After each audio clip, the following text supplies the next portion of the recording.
rich ladies in Beverly Hills start all having them, and then everybody will want them, and then they'll be everywhere all of a sudden. Nah. I assume. I mean, Although again, they're even worse than like huskies as far as dealing with hot weather. So. Oh yeah. Yeah, if you're gonna live anywhere even remotely warm, like they almost have to be inside dogs. I would think. Like here, they probably would just burst into flames. Oh yeah, it's definitely, fucking 100 definitely. degrees. Fucking 100 degrees here at the end of September. Ooh. Oh shit! Did we go live? I'm looking now. I think we are. I'm pretty sure we are. Just want to clarify, for FBI agents, you're not a Russian spy, now, right? I think we are. I'm pretty sure we are. Yeah. Just want to clarify, I'm not seeing it. For FBI agents, you're not a Russian spy, now, right? I think we are. I'm pretty sure we are. Let me refresh. I am seeing. Oh, there it is. I am seeing it on there. Okay. All right. Yeah. Now I see it. I'm looking now. I think we are. I'm pretty sure we are. Let me refresh. I am seeing. Oh, there it is. Yeah. I only recently realized they have a separate live button, because it used to be whatever was live that I was subscribed to. Oh yeah. You have to look for shit a lot more now. It's really fucking obnoxious. Yeah, although it is nice that they have the separate live section, I guess. So if you are looking for that, you can just hit the little live tab. True. But yeah, do you know they're going to have a new feature they're trying to work on and introduce? The pause ad experience. So when you pause a video, it's supposed to deliver you an ad while you're paused. Oh, I assume that was from consumer demand. Yeah. A lot of people were really looking for that. They were like, you know what I'm missing is being advertised to when I pause a video and walk away from it. Yeah, that's amazing. Not surprising, though, obviously. No, it's such a scumbag fucking move. Like, one of those things is people talk about ad blockers being, like, bad and everything, and YouTube wants to fight against them. It's like, look, man, I watch ads when they're reasonable. Like a 30-second ad on a 2-minute video, all right, fine. One 30-second ad on a 2-minute video is more than reasonable. 2, you're fucking pushing it. A 30-minute fucking ad that keeps popping up for me all the time? No, I'm not going to watch a 30-minute ad to watch a 2-minute video. Like, fuck off. You know? Like, what the fuck? Yeah. There are some channels that are like, I don't know, is this the channel's fault or is this YouTube? Because they'll put them like every minute or two. You're like, what the fuck, man? Oh yeah, channels it'll be like can make it so ads pop up all the time. That's channels. That's not YouTube. Yeah. Okay. Look, get out of there. Hey, get out of there. Get out of there. Fucking. Oh, you're getting the ball. Sorry. I heard some crinkly stuff. I thought you were going after something. All right. I'll let you live this time. Yeah. Oh, speaking of the ads, I've noticed a little glitch, most likely deliberate glitch, where any ads for Kamala Harris doesn't let you skip, and any ads for Trump you can always skip after 5 seconds. Oh, really? Yeah, it's not 100%. Election interference from YouTube? What a surprise. Yeah, I have to pay more attention because it's something I just kind of noticed in passing. Because I'm like, all right, what the fuck, dude? This is 30 seconds. I can't skip it after 5 the way I can with almost everything else. Like if it's like a 15-second ad or something, it's not that uncommon. There's no end to the weird scumbaggy shit. Yeah. Like they'll demonetize channels and still run ads on them. Like, they're still making money off of that channel having ads run on it. They're just not paying the creator anymore. That is so fucked up. Like, you're yellow, you can't make money on this. And I've absolutely seen it. I've absolutely seen it myself. Like, first person where it's like, this channel's talking about being demonetized. And I'm fucking turning on the video from the channel to about to talk about their demonetization. And there's a fucking ad playing. You know, like... Yeah. It's not like some sort of delusional conspiracy theory. It's like, no, I've actually seen it myself. Like literally seen it. Yeah. Yeah, that's what been is it? going on. I There's noticed it way back when the first like adpocalypse happened. I noticed that because again, a lot of the a lot of that was going on skeptics during slash that period of time. Oh yeah, anti SJW channels, yeah, they were getting demonetized. But I'm like, they're still playing videos on your guys' channels. I don't know if you are playing ads. I don't know if you guys are aware of this or not. yeah. Well, You're saying you're demonetized, but there's videos playing.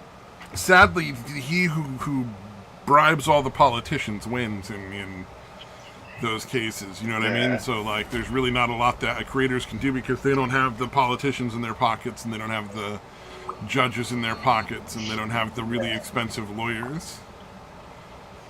Like, yeah, since YouTube, Google. There was a creator I like that had their YouTube channel deleted, and they're just off YouTube. And it's a guy and his girlfriend, and it was the channel that got deleted was his channel. He had a channel, and they would do videos on it together, but it was him who owned it. And then they went back and deleted all of her channels now. Like, they're not married, they're not related. They each had their own channels. And she does like a whole different thing. She does like Twitch and like does cooking videos and video game stuff on Twitch, and then just uploads like little clip sections or something from that onto YouTube. And they took her channel down, even though there's nothing on her channel that's even remotely, not even close to inappropriate, like at all. Like, she's always kept her channel very clean. So guilt by association. Exactly, guilt by association. She hasn't done anything to violate any of their terms. Her channels and his channels are not related. They're two separate channels. They're not married. They're not in like business partnership or anything. He's not listed as a partner on her YouTube channel. She's not listed as a partner in his YouTube channel on any legal documents. It's like should not so be bizarre, dude. Yeah, should not be being deleted because of whatever's going on with his channel. That's actually, like, not remotely reasonable. But yeah, it's just like scumbags. Yeah, it's pretty gross. It's like, sorry, you've been you're romantically involved with this one person, so now you're guilty by association. Yeah. Yeah, you clearly do the same exact content and share a brain, so... Yeah, his channel is them watching videos and doing reactions, so it's like, fucking old-fashioned content. And what's interesting is a lot of the stuff that got them struck and whatnot is stuff that didn't even get demonetized.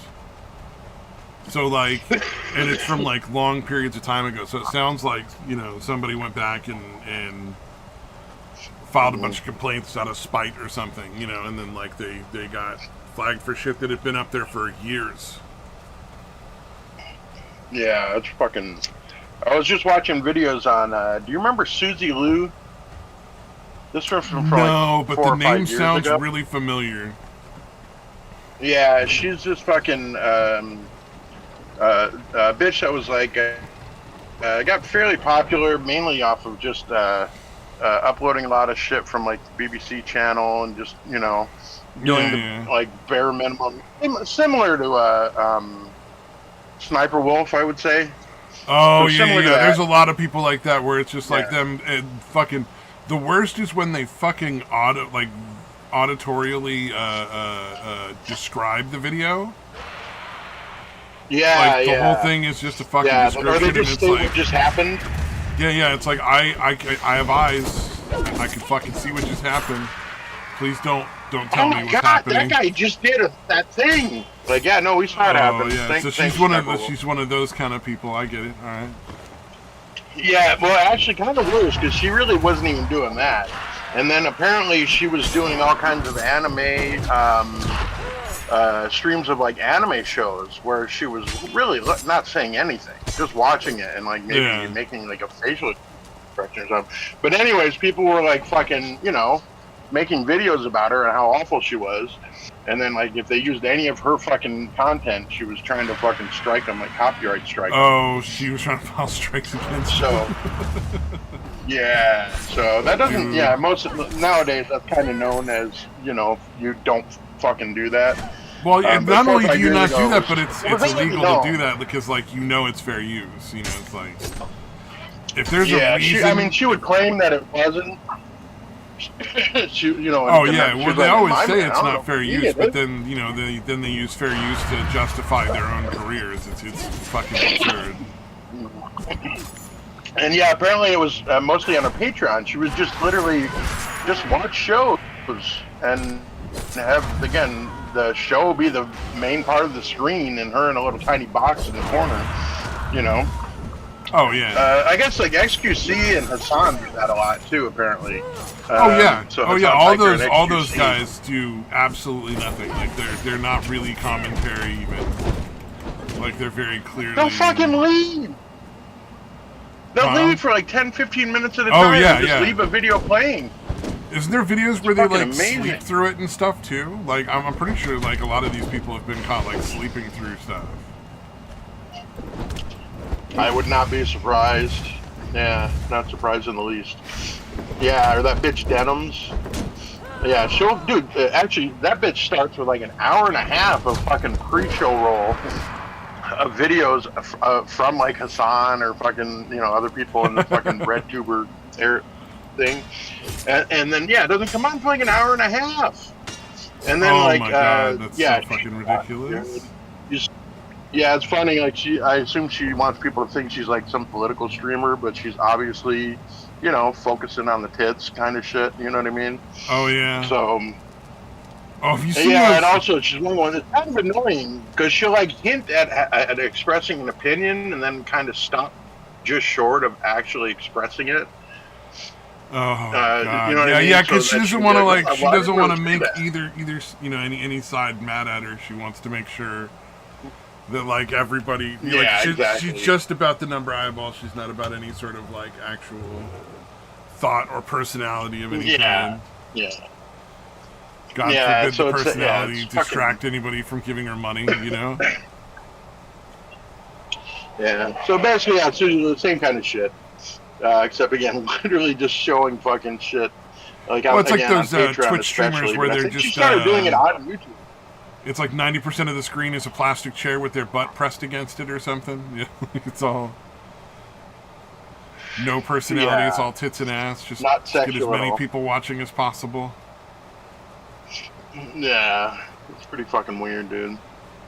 But yeah, that shit's been going on for fucking ever, man. Pretty nuts.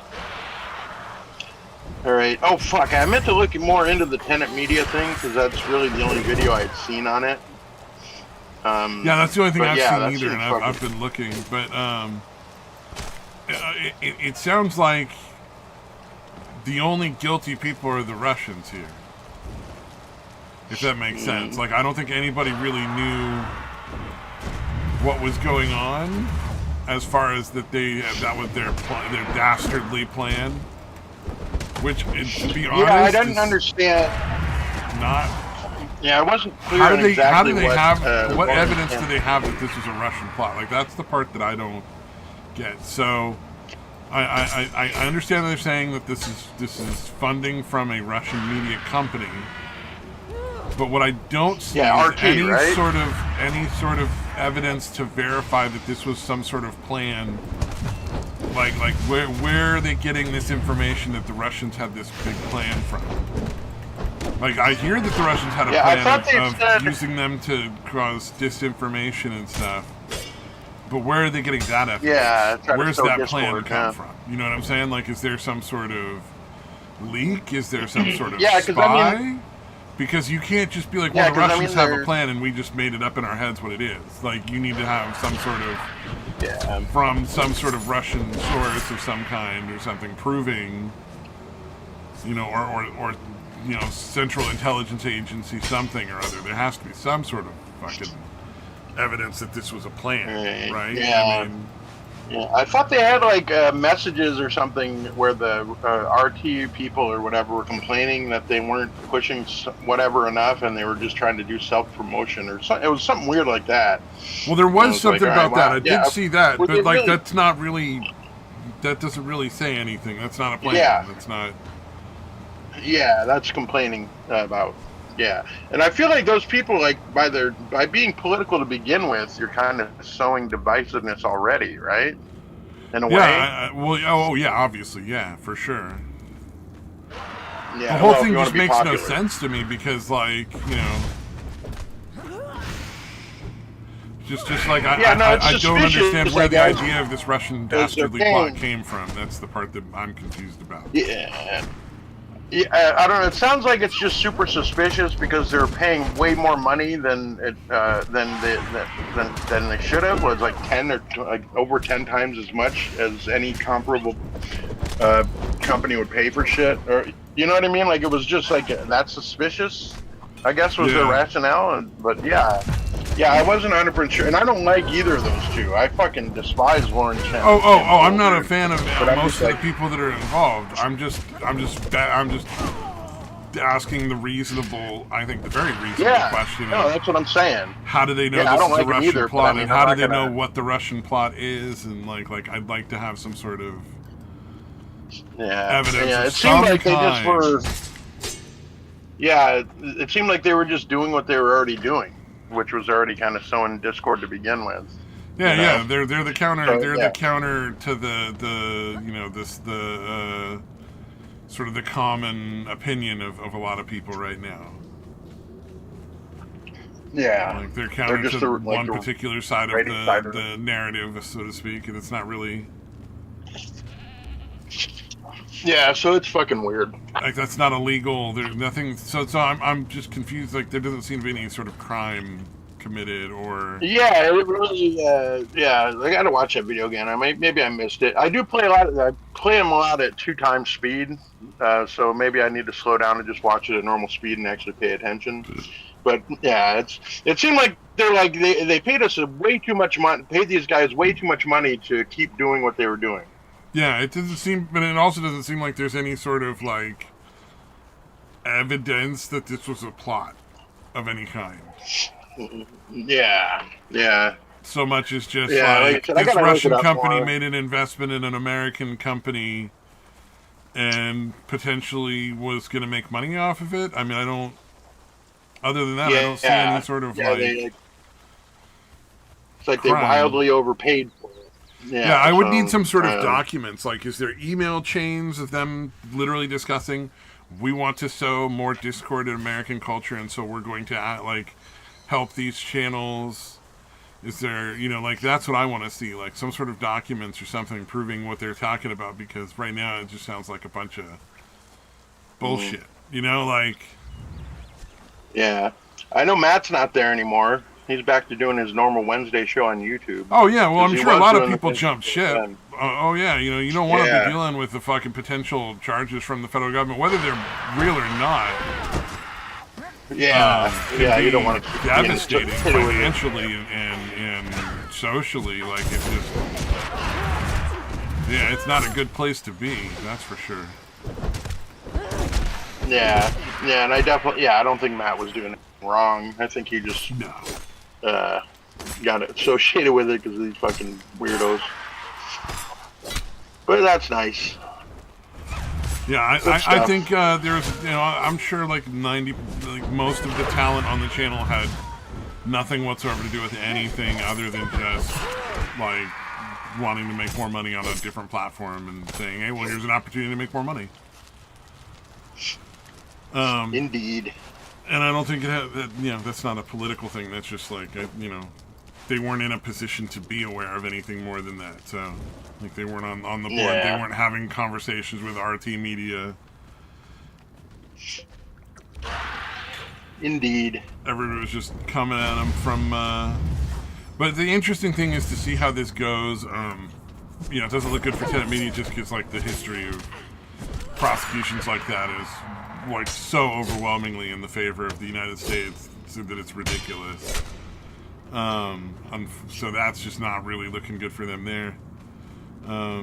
Hopefully it doesn't turn into a way for them to start shutting down, you know, conservative channels. That's what I think, because I think that's what their goal is. I think they want to shut down as many of these channels as they can permanently, Yeah. so that they Yeah. can shut down conservative voices at all. Like they don't want conservatives having a voice in anything or any sort of say or ability to share their opinions or beliefs at all. They want to stop that. That's what they're aiming for. Oh yeah. Yeah, can't go anything against their Yeah. propaganda. Well, I mean, look at when people were making, like, videos talking about the science behind the whole, why COVID, the whole lockdown thing was bullshit. Like, people were, like, actual doctors. It wasn't just, like, crackpots and stuff. I mean, they even started labeling, like, the one medication as, like, horse medication, even though it was, like, had won a Nobel Prize for the fact that it, like, helped people that weren't, like in so many different ways, like, that wouldn't have anything to do with horses. Yeah, yeah. Yeah, so the fact that it was originally for horses, but it worked for really well for humans. Well, it was originally, it was a human medication. Oh, okay, all right. Yeah, it happened to work for horses, is the case. It was originally for like malaria or something, and then it turned out it also worked as a what do you call it? What do you call that? Like an anti-parasite medication? Yeah. Yeah. Like, it just happened to be, it happened to be a parasite medication, as far as I'm aware. I could be wrong. You might, that might be something. Yeah, no, it was definitely something like that. But yeah, it was originally. Well, it won a Nobel Prize for the human aspect of it, like the benefits to people. That much I do know. Like, it actually got, it was a pretty big deal as to how many people it helped. But it wasn't from Pfizer, dude. Yeah. Well, and it wasn't going to make anybody any money is the problem, really. At the end of the day, they were like, well, yeah, but we're not making money off of that. And, like, that's really the point here. Yeah, sure there's stuff that already exists that works better, but we got to come up with these mRNAs to fuck up your DNA instead. Yeah. Or your RNA, sorry. Oh, well, here's the thing. I think a lot of people focus in on that like that was some sort of plan or something.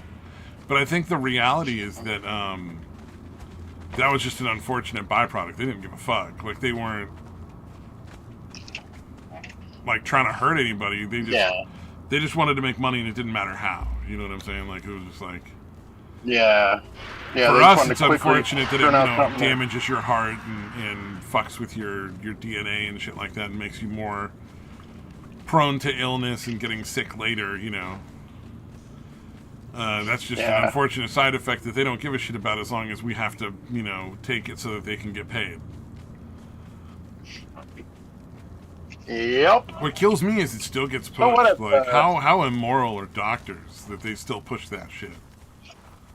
Yeah. Like, we're well past the, like, you can pretend you didn't know it was all bullshit thing. Like, we're not...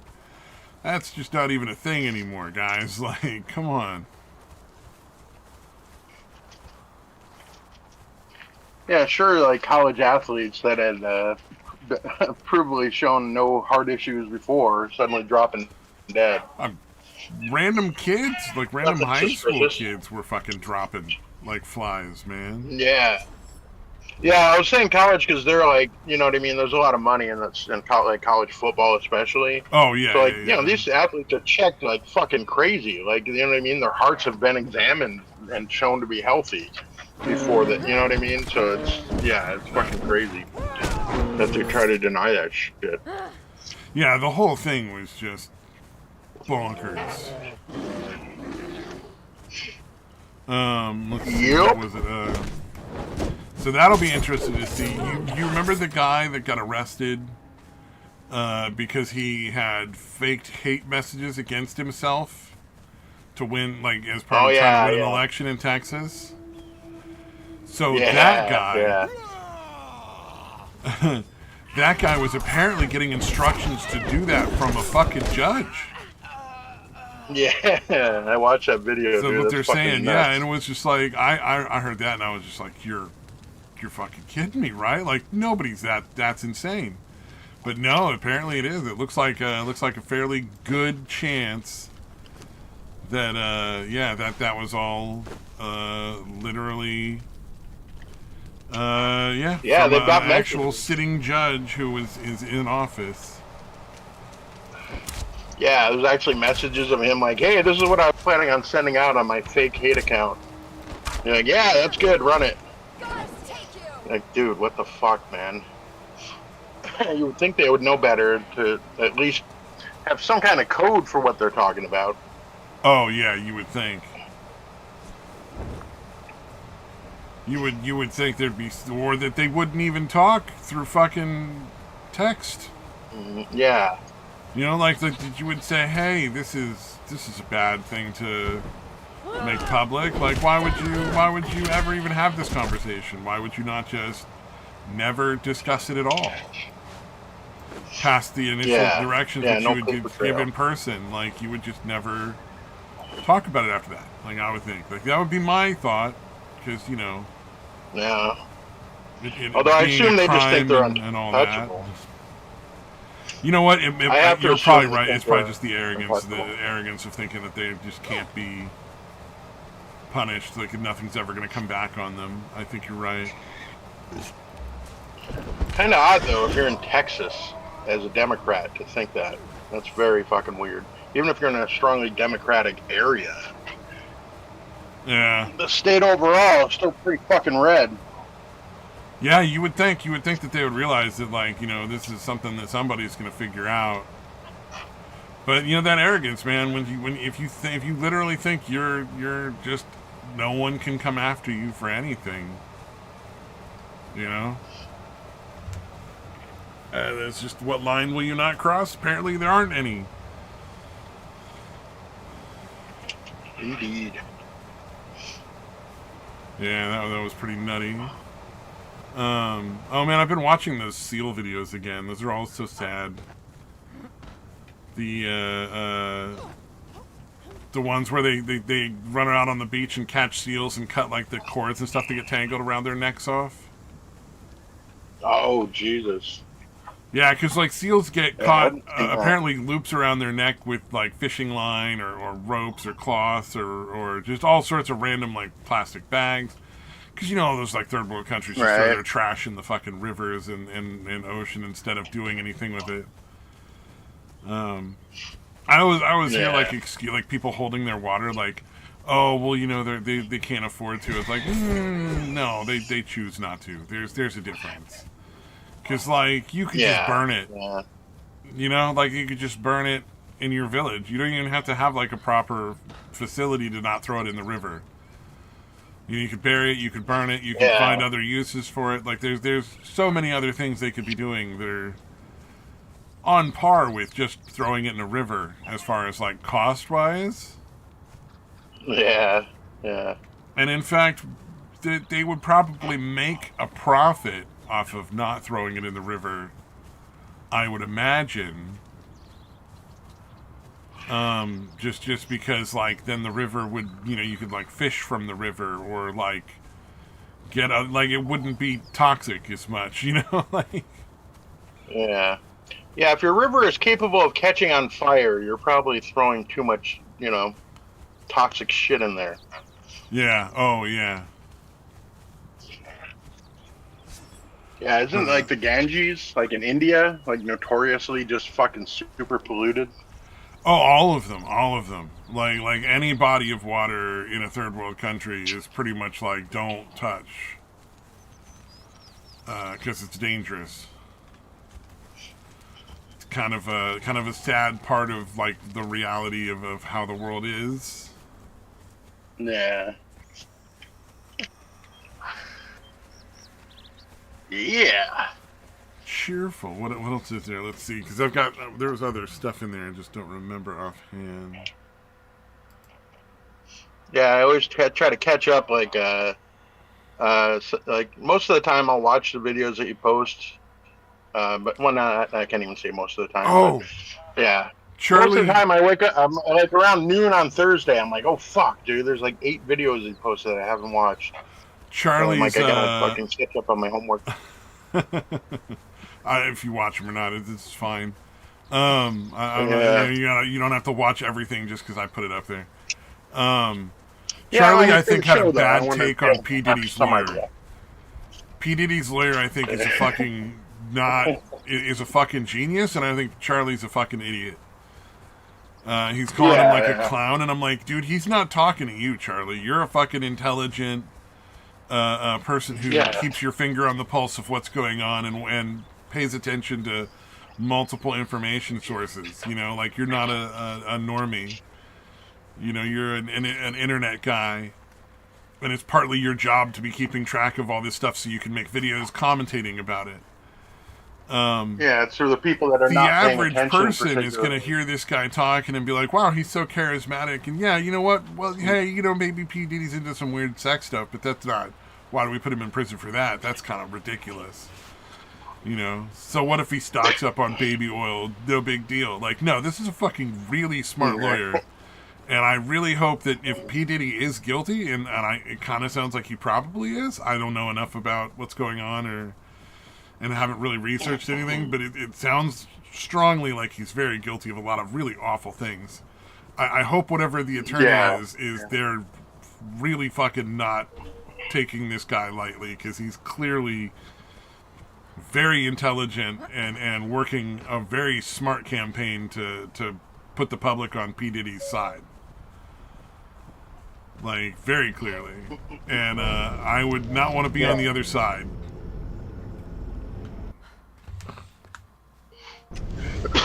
Indeed. Yeah, I haven't looked at it too closely, but yeah, it sounds like there's some kind of sex trafficking shit going on. Sex abuse.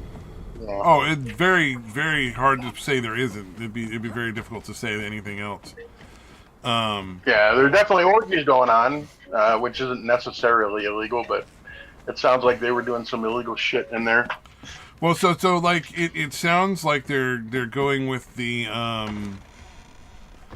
if you pay to transport people who are sex workers, there's like if they cross state lines, there's a thing where it then becomes like human trafficking or something like that. Like it becomes federally illegal as well.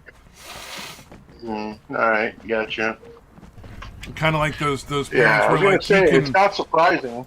Like you can take your kid from the other parent, but you have to like keep them within the same state or something, or it becomes crossing state lines. It becomes a whole different crime. Like there's just it's one of those things. I think is partially what's going on, as well as a lot of like racketeering and other stuff where he was involved in like intimidation and having people hurt and killed and stuff to like keep all the weird sex shit that he was doing a secret, because it was more than just like him, you know, like there's probably other people that were partaking of the stuff he was arranging. Yeah, I was gonna say the rich people having like orgies is not a surprise. I think that's not a new or interesting thing at all. I think that's been going on for literally thousands of years. Shut up. Shut up! Oh, man. You know how rare it is to hear people tell their dogs to be quiet? Yeah. Oh, God. Look, we're good. So I saw more of those videos of that fucking bullshit thing where they're like, our dog uses buttons to talk. That fucking scam. I don't know if you've seen that. Bunny, the dog. What was it again? I'm sorry. I started getting videos from those stupid things where they're trying to like scam people with buying those buttons for their dogs to talk to them and shit. Oh, Bunny. Jesus. Yeah. And I had to say I lost a lot of respect for my mom. She's apparently like a big supporter of no, Bunny really can talk. I don't know what I'm talking about. I'm like, oh my god, their brains don't have the fucking functionality. Like it's just not even there. Like they never needed it. So why would they have it? It's like a lot of confirmation bias there. Yeah, they can learn commands. Like it's not that dogs are dumb. Dogs are very, very smart. It's just language is the part that people are not understanding. That nobody, you know, they're saying like, no, the dogs don't understand language the way humans do. It's totally different. Like they're not having existential crises. Dogs are very much in the now. You know? Yeah. Yeah, and it's more or less, I don't know, the way I've always seen it, like, it's more of the tone. Like, you use a different tone. Like, the word themselves that you're using for commands is kind of secondary to the Well, tone they've done of voice that studies you're using and when you proven that do it. dogs cannot tell the difference between words that sound the same. So if you say Yeah, talk, yeah, chalk, walk, balk, like words that sound the same in the same tone with the same body language, it'll all mean the same thing to them. They couldn't possibly differentiate yeah. between That's those. why, yeah, that's why I don't say, like, I don't say go, because it sounds exactly like no. So I say do instead of go. Like when I'm saying, I'm like, hey, go over there, or do this. I would say do instead of go, Yeah, it's because it sounds exactly. exactly like Plus, no. Yeah, you're going to be 90% better better with the dog learning things if it's always accompanied with the same physical action. Like sit while you right, point at the right. ground, or put your hand in a downward motion, or something, like whatever the physical cue is.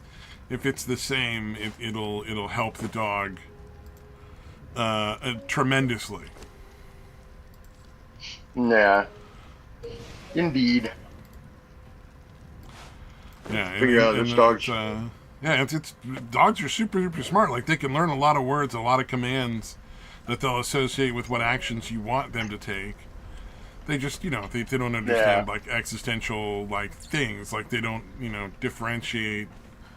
Like they just complex thoughts are not something they can explain with speech.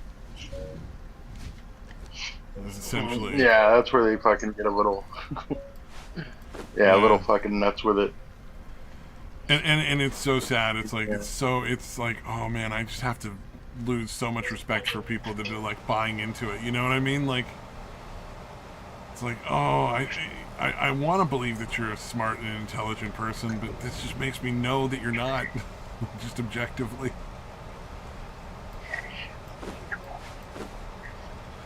Oh, yeah. my Yeah, the mom's a grandpuppy's criminal got a now. bad. Oh, all right. Signed my aunt up for they give you money for groceries. It's like Snap or something like that. But Yeah, apparently she yeah. gives Food my aunt stamps. too much money every month, and Oh so wow. my aunt doesn't qualify for it. And I'm like, well, give her less money every month. Oh, we can't do that because then she wouldn't be able to afford to live. I'm like, well, maybe she should get a fucking job. Yeah, actually collect rent. Collect rent from your Yeah, fucking tenants. would be wonderful. What? One? Mickey. Wanna see if you're okay, Pooh? But yeah, my grandpuppy's got like a hurt paw, like his back right paw is fucked up somehow. Oh, that's no fun. Yeah, it's not like bad. He just had like we just noticed. Well, I noticed. I don't know, like down, like a week ago that he was like really like licking and chewing on that paw. Um, but otherwise seemed okay. But then a couple days ago, we noticed he was kind of favoring it, limping a little. And we tried to get a look at it, and he like immediately does not want anybody to like. He's like starts snapping and shit. Oh Like yeah. he's really protective of it. Yeah, Well, that's they kind of don't like understand normal, you're trying right? to help them. Animals tend to get a little more like defensive and not want to be touched when they're injured. Like as far as I'm aware, that's a really common issue. Yeah, yeah, yeah. It seems like they're like, hey, I'm handling, I'm licking it, I'm fucking biting it, I'm taking care of it, or something. Yeah, I see. Like I just touched it for like a second. Now he's licking the shit out of it. Hey, Oh puppy. no, Want to no, make sure. no. Hey, what's wrong? That's There's something in that's there? a pain because like the more they do it, the more chance they get of developing like hot spots and fucking needing to go to the vet and stuff. And so it's like a real like you gotta figure it out. Maybe there's like a foxtail in there, or like a thorn. Maybe if only you had those Yeah, I buttons. didn't. I felt around. I want to take a look at the actual paw pads because I felt in between the pads, and that's usually where something gets stuck. Yeah, yeah. Like But I foxtails and couldn't really thorns feel and shit. anything. Gee, fuck. Gee. Well, if only you had the Yeah. buttons. Whoop, Dejois. If only you had the buttons, then, Oh then yeah, the then he dog could could tell tell me. you exactly what was wrong. Yeah, of course. Look, let me look, puppy. Come on. Yeah, honestly, it's. I think he's pretty much better from it. He doesn't seem to be limping at all. Or like again, it wasn't a bad limp. Like when he was about 6 months old, like he really fucked up his leg, where he couldn't walk more than like fucking 5 feet. Hmm. Or even when I was going out front, I wasn't bothering to even put a leash on him because he wasn't going anywhere. Huh. But yeah, I was telling my son, I was like, he's like, I was like, yeah, I know. I was bringing him out front like a bunch of times, and he would just wouldn't go anywhere. So I'd carry him out there and just let him, hang out. But then like there was somebody kind of walking up from the street across from us, like one of the side streets or whatever. And then like he started barking at him, and they started kind of like walking out there. And I'm like, all right, he's not gonna go more than a few feet. I'm like, all right, he's not gonna go past the car. I'm like, oh fuck, he went past the car. I'm like, all right, he's not gonna go, more than a few feet. Gets to the end of the driveway or almost close to it, and he's still barking and walking. I'm like, there's no way he's gonna go in the road. And he fucking sure the fuck did. It was like a family, like husband, wife, couple kids, and yeah, I was just kind of slowly walking because I was for sure he was gonna stop like a bunch of times.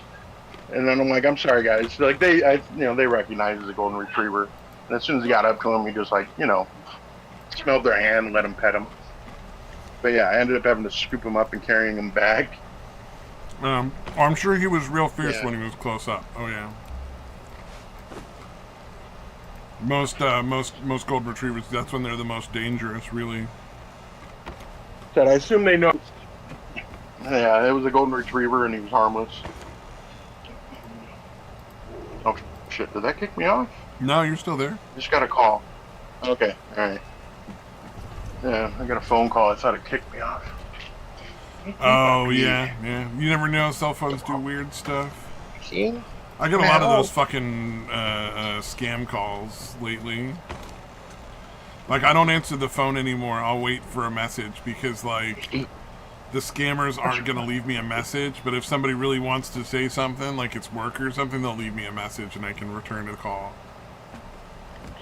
It's just, there's so many scams that it's just not worth my time to pick up the phone every time because there's like fucking 10 a day or something. Stop. Stop. Chin up with your foot. You're gonna lick it. They're fucking bleeding. Yeah, now the dog won't leave the fucking paw alone. Leave it, puppy. It's okay. I'll leave it alone for now. I gotta look at it though.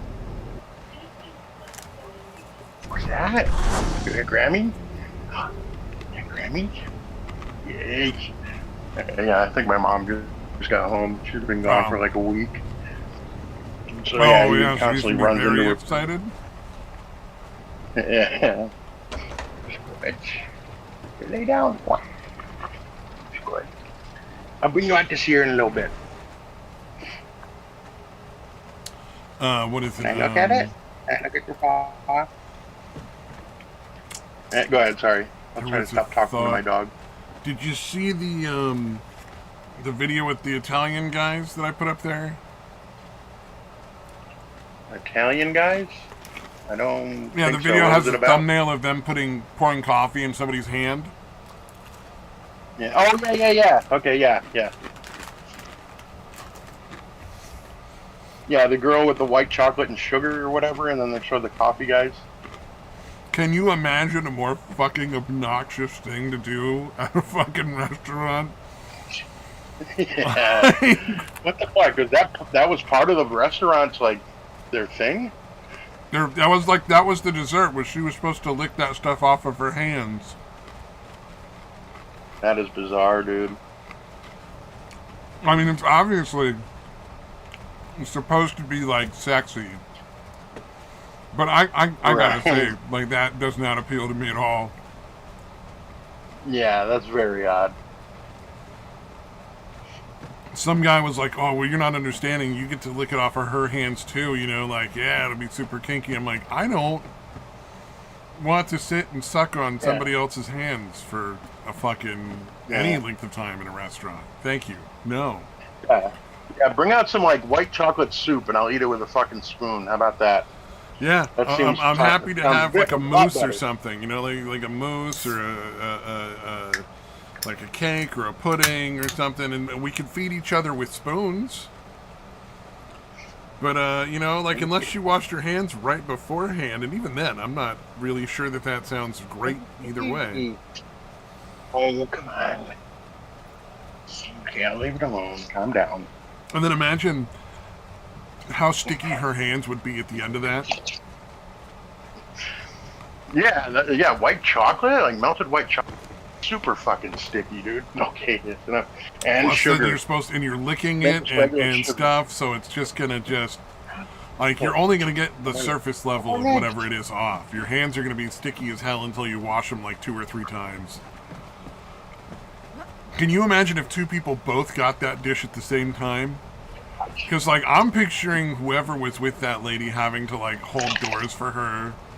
And this is probably after 10 minutes of watching her like suck on her fingers and lick her palms and her backs of her hands and everything like that, going, oh my god, so tasty, trying to be like sexy looking or whatever, and it not working at all.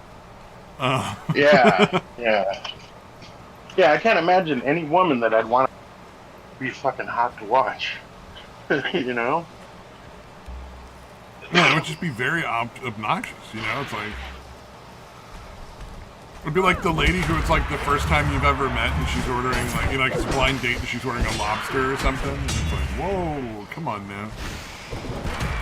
Ordering like a $50 meal at like a restaurant for somebody on the first date, that'd be fucking not cool.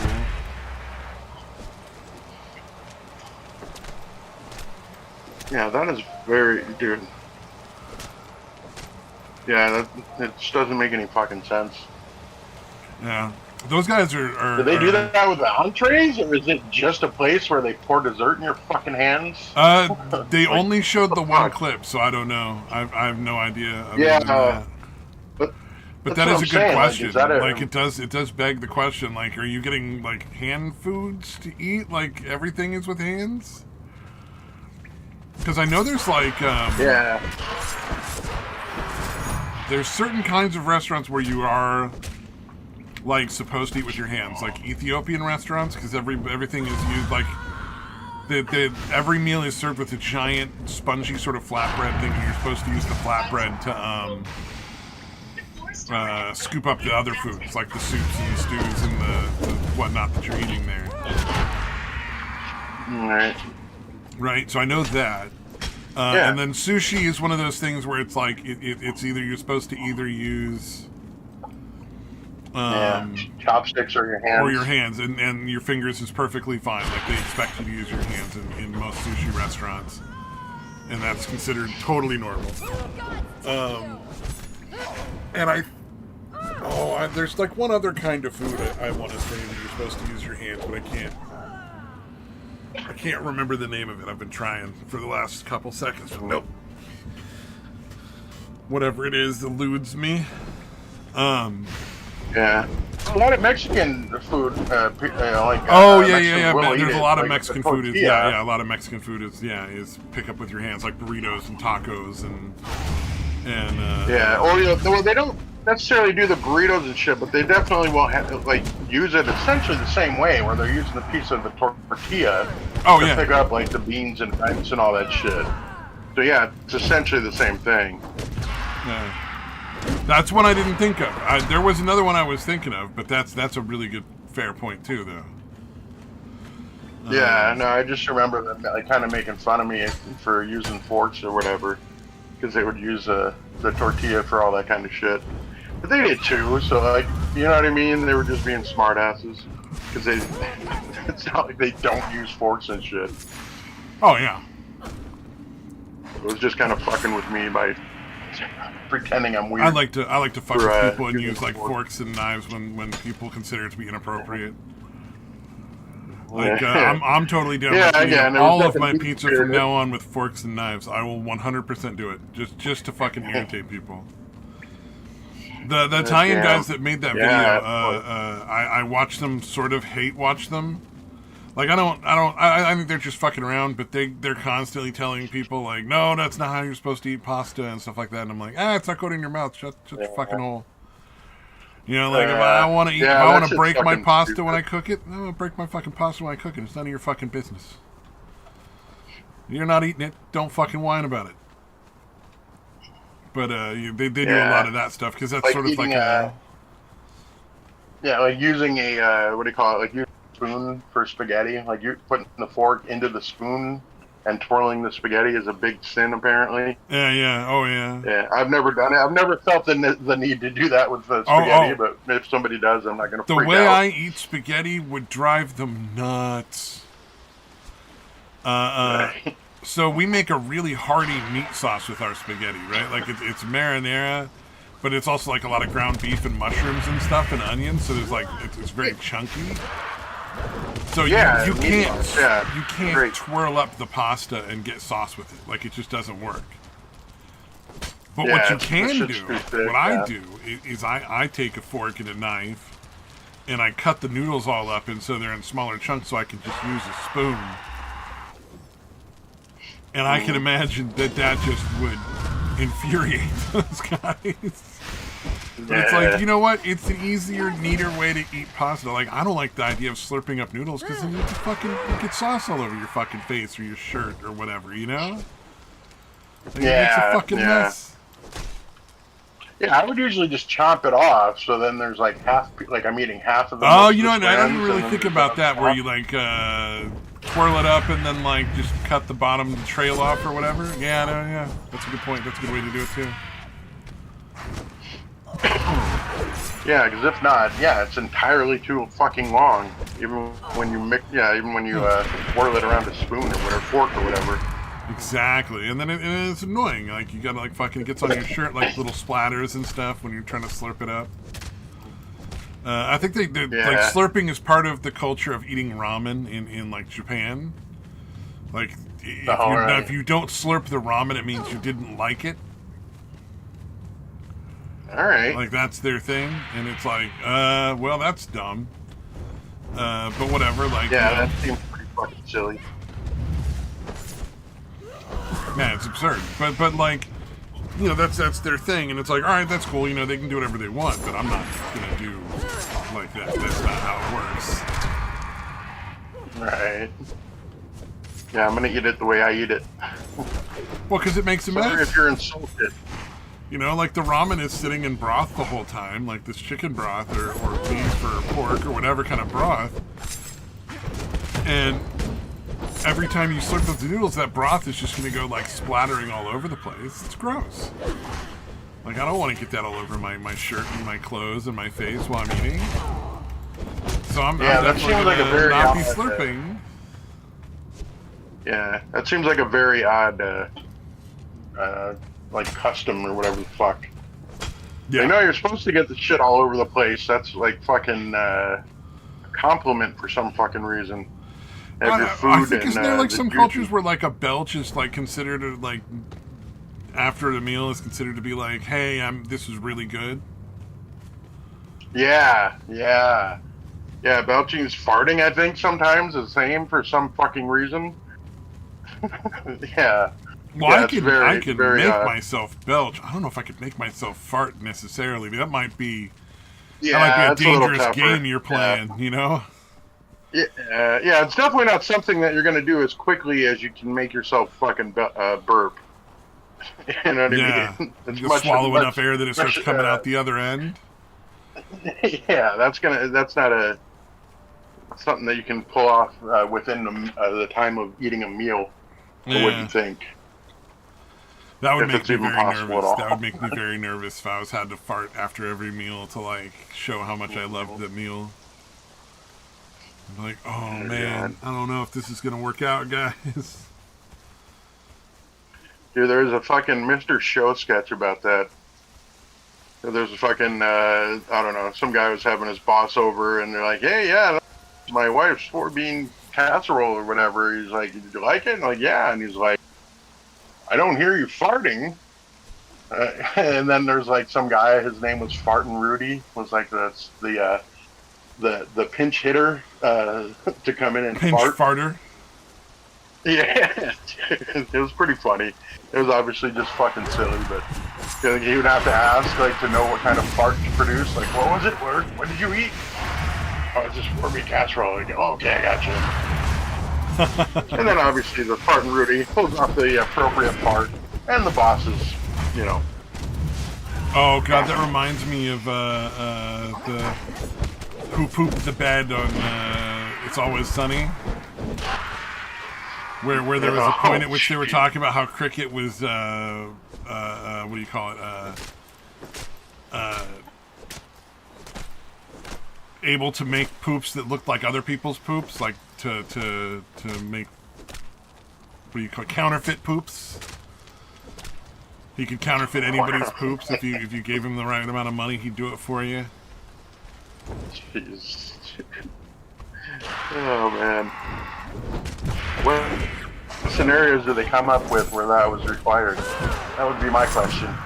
What scenarios do that exist in? So I don't know if you've watched any of the podcast yet. I'm assuming not. But no, yeah. When you listen to them talk to each other, it's so obvious. Like, it's from them. Like, it's just exaggerations of stuff that they do. Right? So, apparently there was an episode where Dennis gets in a car accident while he's eating a bowl of cereal in his car. Oh, yeah. And that came from the guy that plays Dennis actually eating a bowl of cereal in his car. That. Yeah. While he was driving and getting rear-ended, which is hilarious. I haven't seen that episode yet, but the whole idea is fucking hilarious. And so they come up with that. Essentially, what they do is apparently they start every season with everybody just pitching ideas, big ideas, little ideas. You know, it doesn't have to be like a whole episode, thought out. It's just, the guys go to a winery, or something like that. Like the guys go to a winery, or any kind of like ideas, that kind of thing. So yeah. And then the other thing, what kind of terrible crap did you guys do while we were off? Right, yeah, and the other thing is they'll talk to each other and come up with weird shit that they've done, which is always entertaining.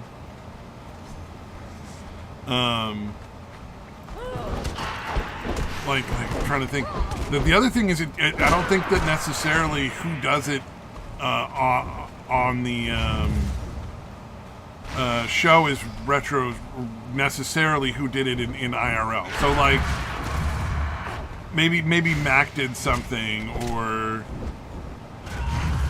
something, but it seemed to fit Charlie's character or Dennis's character more. Like that might be who ends up doing it in the show as opposed to who did it in real life. Yeah, whoever it would be funnier to have done it in the show. Yeah, whoever's character fits that sort of behavior. That did it. Yeah. Yeah. But that's what's great about this show. It's literally just like 4 or 5 psychos doing like psychotic shit. Well, and the craziest part of that show is, to me, is Danny DeVito being on it. You know what I mean? Yes. Yeah. Like that's sort of like the it was pretty good because he wasn't on originally, right? Like he wasn't on like the first season, right? No, he wasn't in the first season. He got introduced in like the second season. I think he just was like, hey guys, I want to be in there. And they were like, it's Danny DeVito. Fucking duh, of course you can be in there. Like, welcome to the show. And then, because they're not fucking dumb. They were like, oh, this one of the most talented actors on the planet wants to be in our stuff? All right. And so they got Danny DeVito. Yeah, very well known, good actor. Yeah, and then apparently him being on the show has attracted other people to take a shot at being on it, because he's getting so much good press from it. I don't know how many seasons total are there in the show. I think it's only 16. But it's definitely entertaining. I'm in like season 5 now, so I just got to watch the Dee has a heart attack. The guys crack the Liberty Bell.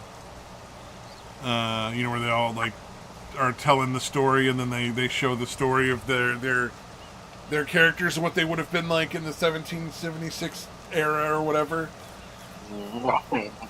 Yeah, I gotcha. That ridiculous thing where like the cricket is a general, and they're like, he's like, I just need you to help me. I'm not so good with women. And like, what do you mean good at women? Like do you let them get away?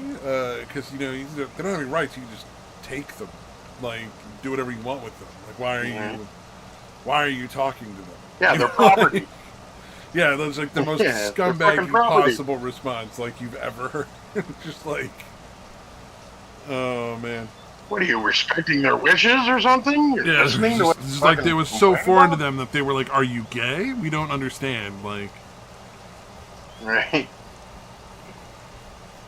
But that was pretty fucking. I think the main one I remember is Danny DeVito as like the artist guy or art critic. I can't remember if he was artist or an art critic. Oh, I haven't seen that one again yet, but I've seen it before. Yeah, where he's like walks in, he's like, "This is garbage. I hate this. This is beautiful. I love this." Yeah. Yeah. It was because it was like I've seen that scene in so many fucking movies. Right. Yeah. Yeah, it's fucking fantastic. And he does it very well. Pretentious fucking. Yeah. Yeah, DeVito's pretty good, man. Like you think for a guy that's like fucking almost a midget and not particularly attractive, and yet he's a huge fucking star. Well, I think one of the misconceptions about Hollywood is that you have to be like attractive. Right. When in reality, what they're really looking for is somebody who is interesting to look at. You know what I mean? So like memorable. Yeah. Memorable. Somebody who is charismatic or so powerfully ugly that you just can't stop looking at them would work just fine. Just somebody that's going to make people want to see them. Like you look at Danny DeVito, you want to know more of what's going on. You're like, I'm interested in what's going on with Mr. DeVito here. And he was married to the chick that played Vera in Cheers, right? The fucking barmaid chick. Rita Perlman? I don't know if they're still married, but they were married. Rita Perlman. Yeah, what's her name? Rhea Perlman. Yeah, I think so. Let me make sure. Yeah, but they've been together for fucking ever. Well, they might actually like each other. Some Hollywood stars actually marry people because they love them. It's very strange. I don't understand it. Yeah. Fucking weirdos marrying each other because you enjoy each other's company. What kind of horse shit is that? Very odd choices. Yeah, she's good too. Oh yeah, they were both in Matilda. I forgot about that. I actually that's more of a kids movie, but I actually really like that movie. Oh yeah, Matilda. Yeah, the first one that came out. I think there's other ones that are like weird, but the one with the little kid, Danny DeVito, and the Rita Perlman are the mom and the dad, the scumbag mom and dad. Yeah. They do it so good. Yeah, a lot of fun. It says married. Oh fuck! It says they're not married anymore. Fuck.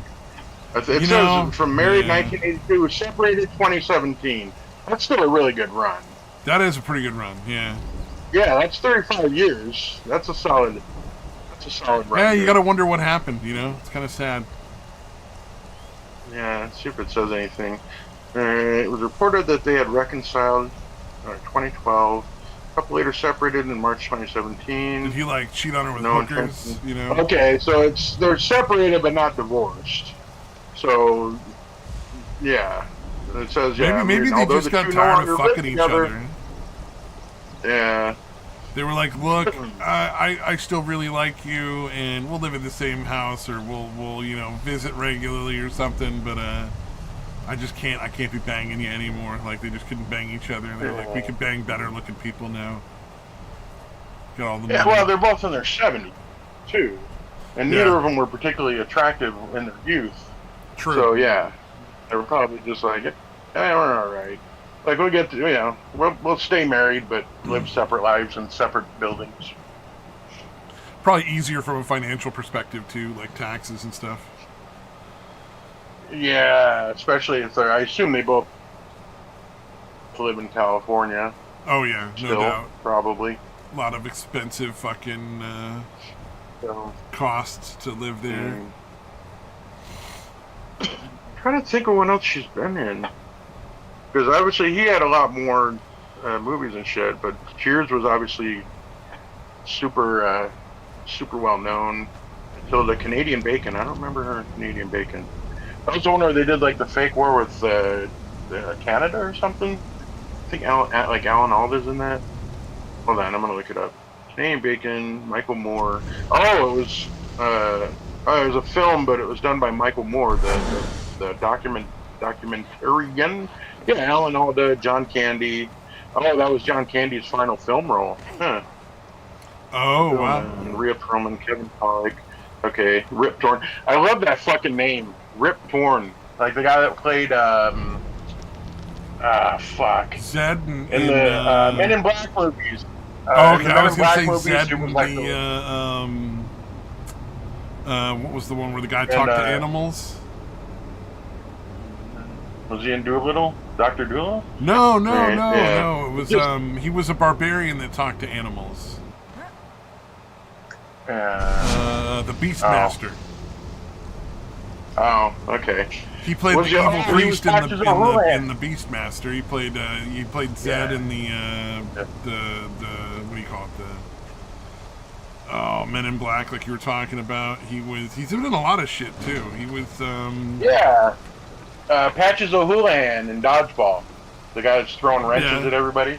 He's played like generals and military officers in a lot of shit. Yeah. Like if they need a particularly ridiculous general, that he's like their go-to guy. He's been that in a lot of stuff. And then Rip Torn is a beautiful. All right, I gotta find out. It's not his his last name really is Torn? Apparently his last name is Torn, so he just went with Rip as a joke. I get it. Yeah, that's what it's saying. I know this is Wikipedia, so don't hold me to that. It says Elmore Rual, R-U-A-L, Torn Jr. So Rip Torn. Okay, that makes a little more sense. I thought it was literally just both made up because I had never heard of Torn as a last name. Maybe it's like an Australian thing or something. Because he's like Australian, right? Let's see. Born, no, he's from Texas. Temple, Texas. I thought that dude was Australian. He's dead? Yeah, he died in 2019. 88 years old. So he had a good run. 88? That's not bad. Yeah, 88. Yeah. More years than a lot of people get, man. Probably more than I'll get. All right. Damn. Wow, 1961. The first role it's showing is he played Judas in King of Kings in 61. Judas Iscariot, the betrayal guy from the Jesus story. I know. I know who that is. Yeah. Yeah, Zed. I couldn't think of the name. I knew it was like a letter thing in Men in Black. Zed in Men in Black. Yeah. All right. Freddy got fingered. He was the dad. He was Tom Green's dad. Yeah. That was a pretty good role. Dodgeball, obviously. He was one of those people who was, like a Hollywood, like he was just in a lot of little roles here and there, and at least he wasn't a pedophile like that one guy from Beetlejuice, Right. Yeah. None of that weird shit. Yeah, the Dodgeball one was pretty good, dude. Necessary? Is it necessary for me to drink my own urine? Probably not. No, but I do it anyway because it's sterile and I like the taste. Ew. Not sterile, by the way. Not at all. Yeah. Oh, man. I guess if you leave it laying around enough. So I'm not liking the taste, but, I'm pretty sure... Okay. Pretty sure it's not sterile as well as probably tasting god-awful, but, Dude, I just remember going to the pediatrician's office and doing the pee samples and seeing the nurse stick her finger in it and taste it. Oh, they do that for diabetes. Yeah. They're not supposed to. I don't know why your nurse was doing that. Like that's from that's been around since like the Middle Ages. I was gonna do. There was like it would have to be in the 80s, like late. Oh no, I know, like I early know. 80s. I know. I've seen. Yeah, that's fucking I'm crazy. pretty sure I've seen people do that too. In various different situations, but like that's what it's originally from. Like that's why doctors did that at one point a long time ago. Yeah. Turns out they were using shit that was like a couple centuries out of date. Would taste urine to diagnose diabetes and other conditions, but today those methods are no longer used. What the fuck? Yeah, it One was genes that they diagnosed normal. correctly was diabetes. Yeah, so if it tasted like too sweet, if your Yep. fucking pee was too sweet, they're like, you're diabetic. Well, they didn't even know that it was Dude. diabetes at that point. Really, I don't think they just knew that like people whose urine was sweet like had problems with eating things that were sweet. You know, it was like they didn't understand like the functional Label. issues. They call them water tasters. What the fuck? I guess, urine pee tasters or urine tasters does sound a lot worse. That's politically correct term Sounds like a great job, man. I'm sure they really hit the jackpot there. Yeah, that's pretty good. Oh wow. Okay, so obviously tasting it or placing urine with ants to determine if the ants followed the path of the urine. Like I guess if there's too sugary, the ants would go after it. Oh, yeah, that makes sense. Yeah, ants would want to eat the urine if it's got a lot of sugar in it and stuff. Hold on, I gotta see when this was supposed to stop because I know I fucking saw it. So that bitch was probably just had some kind of weird pee fetish, and like divorced it. I don't know if she was a pedo pee fetish or if it was just any pee she could get her hands on, but yeah. I would honestly suspect that it was just like something that's been taught to her from somebody else who just won't fucking stop, like kind of thing, like where it's like those weird persistent things that people just insist on believing that are just not true. You know, like There's some kind of weird money laundering thing. They're like, no, taste it, and we'll say we ran the diabetes test, and we'll get the money for that, but not have to. Well, pay no, like running. chicken soup. You have to, feed a cold and starve the flu, or feed the flu and starve the cold. I can't remember which one it is, but stuff like that where it's just like dumb shit that gets passed on and is somehow stuck in the fucking like the psyche. People can't fucking let it go. Like it just doesn't. Yeah. Lingering It's tradition. beliefs in stuff that are just not true. Like there's probably like that whole Bunny the fucking dog thing. Like that could be disproven on national television tomorrow. Like a giant Dateline NBC fucking thing where they're like, no, it's all horse shit. We have no doubt there's 16 studies that have been done to prove this wrong. And you don't even have to wonder anymore. It's completely false. And there will still be people that be like, nah, you're wrong. I believe in Bunny, And it's like, all right, like, cause, like the whole racism thing. Like, there's no observable evidence or factual evidence to verify that there's like this racist conspiracy against black people holding them back. Right. There's no institutional racism. The whole concept is ridiculous. It's nonsense, and it doesn't exist. Yeah. And every scientific, factual information, like piece of information out there, shows it to be false. But there's hundreds of thousands of people that still believe that shit for some fucking reason. It's the weirdest fucking thing. Oh, they want to. They want to. Yeah, it's kind of like it's like a virtue signaling thing. They're like, oh yeah, no, it's horrible, and I am a great person because I am not like that. Yeah, it's just so strange. I don't understand the refusal to accept reality when it's like right in front of you. It's so weird. Christianity is one of those. Like, I mean, Jesus Christ.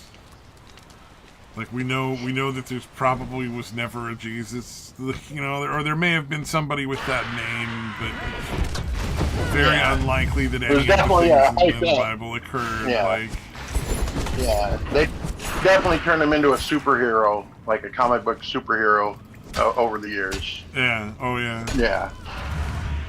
Well, he walked in water. He turned water into wine. Fucking yeah, no. Yeah, he wasn't just a guy that seemed to be oddly progressive for the time period. Yeah. Yeah, funny because those are a lot of the virtues that like Republicans believe in. Like they're very like, you know, Christian values and stuff. And a lot of those values are very progressive. And it's astonishing how little credit that is given to conservatives for like the fact that there are some very progressive ideas they follow. You know? Yeah, it's an interesting contradiction, for sure. Well, because they're all about helping poor people. They're just not about doing it in ways that are stupid and pointless. You know, it's like, yeah, they want poor people to be helped, but they realize that if you just give them everything, that's not a solution to the problem. Yeah. They don't understand that people are not like most people. If they don't have to work for shit, they're not going to. Just yeah, like those people that honestly think like this idea of universal income would work. It's like, no, you're gonna get a lot of people that just won't do anything because they don't have to, and they'd rather just sit at home and just relax and not have to worry about anything all day, you know. Yeesh. And there will also be a lot of people. If you just give out free money to anybody who says they're injured and incapable of working, there's gonna be a lot of people that say they're injured.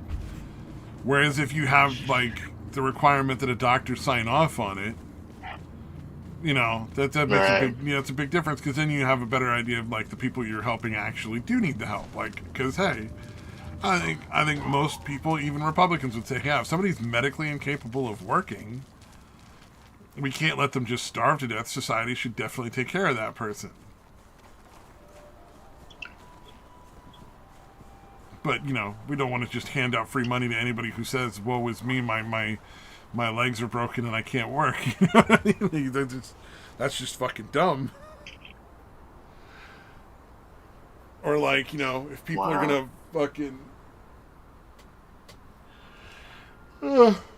or if people go out and commit crimes and then you don't ever do anything to stop them, you know, they might just keep going out and committing more crimes. Like, there's weirdest fucking thing. Dude, okay, I was reading through the page where I was looking up the diabetes thing. This is interesting. All right, so this says 1920s. Elliot P. Joslin combined the fasting diet with regular exercise. Although this treatment approach also led to starvation, he introduced principles of exercise as a treatment option that is still used today. That is fucking great. Like, I feel like if we're getting close to actually starving to death, you would, you know, not follow the diet anymore. One of the things, that's one of those ones that's crazy, the fasting. Like, I don't think people are gonna like die from it or anything, but I don't think that's actually very good for you. Yeah, doesn't your body go into like starvation mode and like slow everything down and start eating your organs? Yeah, eventually. Like, you have to do it for a long time. Like if the people that are doing like, what do they call it? Intermittent fasting. Oh, I do intermittent fasting. Oh, I'm fucking cool. Like those assholes, where they do it for like 8 hours a day or something. That's probably fine. I doubt there's going to be any sort of like real serious negative health repercussions. I don't think it's the smartest thing. I think it's not really good for you. I don't think you're getting any sort of like super health benefit from starving yourself periodically. That's like those people that are like way into the caveman diet, like raw food and berries and nuts, and or you're you're running a lot of risk or whatever. Like, who are the fucking what is it called, breatharians or breatharians or something? Where they're literally like, no, you can just breathe in. Yes, dude, that's fucking fantastic. Breatharians are great. They there were a lot of them that blinded themselves in the 70s because they were taking in sunlight to survive off of, along with their air. And they would take in sunlight by staring at the fucking sun. Yeah. A big group of Breatharians that fucked up their eyes real bad because they were feeding themselves through their eyeballs. Like, yeah, never mind. And there's another one of those things that dumb people fucking believe. You know, like how long has that been clearly proven to be not a fucking thing you can do? Because, you know, humans don't have fucking chlorophyll. Yet, some fucking reason, there's all these people that keep going in and believing that shit. Because there's like the fruitarians, where they only eat fruit. And then there's, what was that group of people? Oh, it's like a thing where they only eat what they find on the ground. Like, what the fuck, dude? They're not even allowed to pick the fruit off the trees. They literally eat fruit only if it's been found on the ground. So like nuts and berries and fruits that have fallen off of trees are what they eat. And I'm like, how do you survive? Because like that doesn't happen all year round. There's no plant that's going to feed you all year round. And like you would have to have and there's a lot of plants that they give you a lot of really good nutrients that are never going to drop fruits. Yeah. You know, like broccoli. Broccoli is delicious. And you're eating like the flower before it's fully, you know, floured, essentially. You're eating like like an undeveloped flower of the broccoli is what you're eating, and that's the healthy part for you. And it just seems very odd to me to count things like that out because they didn't fall off of the tree naturally. Because like I don't think you can eat well, maybe you can. Maybe you can eat a broccoli flower after it's bloomed. Probably fine. Yeah. Probably like not bad for you or anything, but just like I don't know, it seems weird. Yeah. I came across a video about some guy. I'm assuming he looks very India-ish. It says he hasn't ate since the 1950s. Oh yeah, those lies. And then he quote, and doctors don't know how. Yeah. Dude. The name of the channel is Take a Deep Breath. That's the name of the guy's channel that video goes on. All right, I got to see this channel. I'm not actually seeing it. Oh, never mind. Somebody else popped up on another channel. Never mind. Yeah, I didn't. Somebody's trying to get sure. Overwatch and Fortnite going over on the other Discord that I'm in. I saw a red number on my Discord and I was like, oh, you sent me something, but it wasn't. Yeah. Here, no, I'll post it. I hadn't, but I'll post it. I mean, I gotta see this guy. This is gonna be a fucking riot. Yeah, he's got the bindi and everything, or the red dot on the forehead. Share. Come on, goddammit. All right. Copy link. All right, hopefully I got it this time. Come on. Post. Okay, should be there shortly. But yeah, he looks like, you know, how you'd expect, I think.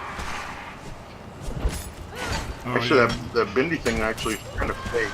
I'm like, is that really on his forehead? Because that looks like you just put a red dot there. It doesn't look like it's actually on his forehead. Oh, like he put it in post, like processing? Yeah, it looks fake. Yeah, you can't tell from the thumbnail, I think, is the play buttons over it or whatever. Yeah, I gotta check that out later. Oh yeah, I wanted to go to the channel, because I want to see what else is on this fucking channel. You know he's eating. Like, I don't understand why they believe that. He looks exactly like I expected. But, like, yeah. Like, how do you not realize that he's secretly eating something somewhere along the line? Like, there's no world in which he's not eating food. Yeah, he's obviously sneaking it somehow. Yeah, I mean, he's definitely getting it somewhere. Like, if he's being watched, then he's somebody sneaking it into him at some point. Or he'd be dead. Like, it's just how the world works. Like, it's not possible otherwise. My suspicion is that there's multiple people involved with the con, and he's not the only one making money off of it. Like, there's a bunch of other folks that get paid too as well, that secretly bring him food. And they justify it by being like, well, just because it doesn't work the way we say necessarily for him doesn't mean it couldn't possibly work. So, we're just spreading this religion and, blah, blah, blah. Everything else about it is really good. And yeah, I'm looking at the other videos on the channel. Something called triangle breathwork. Sounds interesting. Physiotherapist. Fascia, F-A-S-C-I-A, fascia breathing, unlock your body's superpower via the magic of breathing. Slower guided breathing exercise, 9 breaths per minute. That's kind of a lot if you're actually slowing down your breathing. Like I feel like I could stretch out where I get like 2 or 3 like, I don't know if you've ever done this, but I used to, or I still do sometimes. Like start drawing in and exhaling, inhaling and exhaling like slower and slower. Yeah, no, that's normal. That's part of the breathing thing. Yeah, that's like meditation 9 breaths. I feel like I could do it. I feel like I could. It helps relax your body and mind. Yeah. Because again, you can draw it out for a long time. So like 9 breaths per minute sounds like a lot. If you're doing that kind of thing, like you're deliberately trying to slow down. I feel like I could do it in like 3 at the most. Like I feel like I could almost stretch out 2 breaths, like close to like 30 seconds each. Definitely at least 20. Nice. Doing it very slowly like that. Yeah. I'm sure I have. I'm sure I could get it down to 3 breaths easily. Possibly, 2 might be pushing it. But yeah, that's weird. 9 breaths. Woo. Okay. Incredibly bad. Oh, yeah. You hear that? Breath awareness. God damn, these are fucking great. Neuroscience meets breath work. Breathe yourself to sleep. Okay, that's probably fine. Call it. Oh, 4 breaths per minute. Okay, there you go. You're getting better. These are older videos. So this one, the 4 breaths per minute came out before the 9 breaths per minute. Oh, 3 breaths per minute. I missed that one. So the oldest one I'm seeing is 4 breaths. Then the next most recent one is 3 breaths. And the most recent one is 9 breaths. Okay. So look at you, whatever breathing ability you have, one of those is going to fit you. Yeah, it's very scientific that no matter how it could medically affect you, there's some way, shape, or form they have that this will work for you. Yeah, they make sure they catch everybody. Yeah, they don't want to. Oh, you can't do 3 or 4 breaths. Okay, well here's one for 9 breaths. Can you get down to 9 breaths? You don't want to leave somebody out, I mean, that's not cool.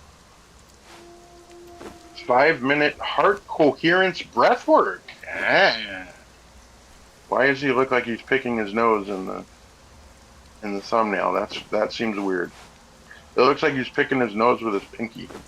Because he's picking his nose? Yeah. Walks like a duck, talks like a duck, I mean, that's my guess. Well, hold on, Oh, this might also be covered up by the fucking, what do you call it? The play button, but I'll try it. See what it looks like. Yeah, I see what he did. Yeah. Oh, you can see it. That's a fuck, dude. Good choice, buddy. This is almost as annoying as those videos where the guy's like, I used to make all this money on the stock market. I could be doing this and that for all these companies because I'm super fucking good at what I do. And I could be filthy rich, but I'd rather spend my time teaching you how to become filthy rich for money. And it's like, who the fuck is believing this shit? Like, really? Like, if I had the knowledge to essentially fucking print money, I would be printing money right now. You know what I mean? Like, I would Yeah. absolutely fucking be making that much money right now. Like, if I knew some sort of stock market trick that would just get me millions of dollars, I'd be rolling around in hundreds of millions of dollars. Like, I wouldn't waste my time teaching other people.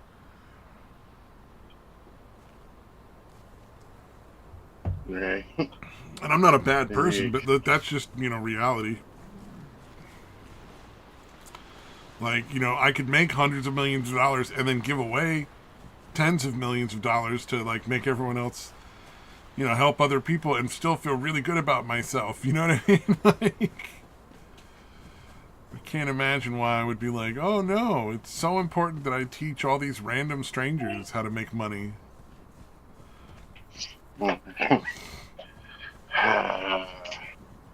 For a pittance, too. Like, they're never charging very much for their magical abilities. Yeah. Very, very odd. Jeez. Silva method? What the fuck? Man, this is weird shit. Damn it, I just saw a weird one. It was something about a dentist. Oh, here it is. Expert dentist. Mouth breathing wrecks sleep and ages you faster. Alright. Sounds scientific from an expert dentist. Hey, Seems like the dentist part wouldn't seem to have anything to do with it.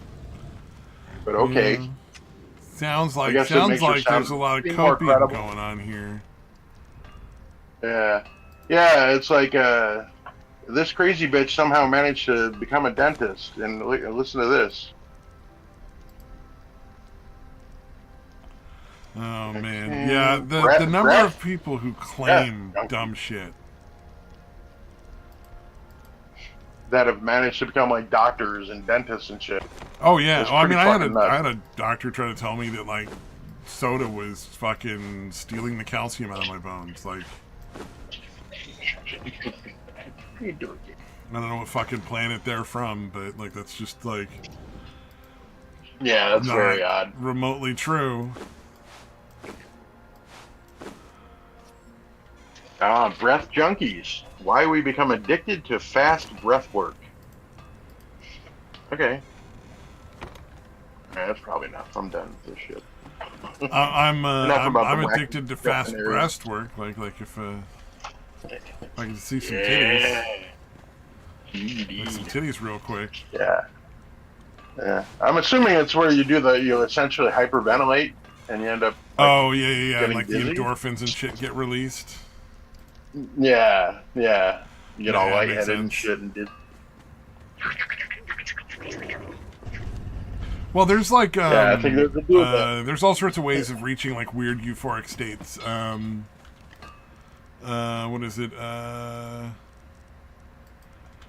The whirling dervishes, I guess they're called, where they like spin and spin and spin really really fast, like for a long time, and then they get really fucked up and dizzy and shit.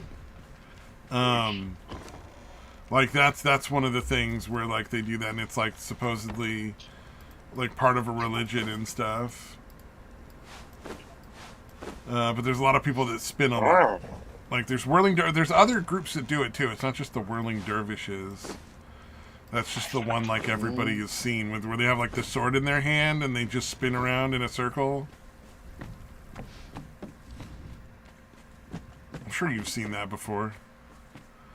But I can't recall, but nothing specific. But there's them, and there's like one other group of people that does like spinning to like meditate. I think they call it meditation. And it's like it's something to do with the spinning for like such a long period of time, along with like the breathing and the meditation and the intense like mental focus, like causes you to have weird hallucinations and shit. And so like there's a lot of people that get kind of high off of that, and it's like a weird one.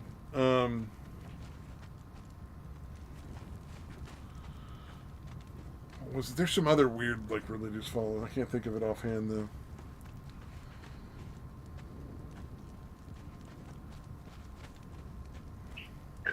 There was something that when you were talking about the breatharians reminded me of this other thing, and now I can't remember it. Like I lost it. All right. What else? Probably enough. Probably enough breatharian talk. There was one of the things. What was I thinking? Damn it! It was there for a second.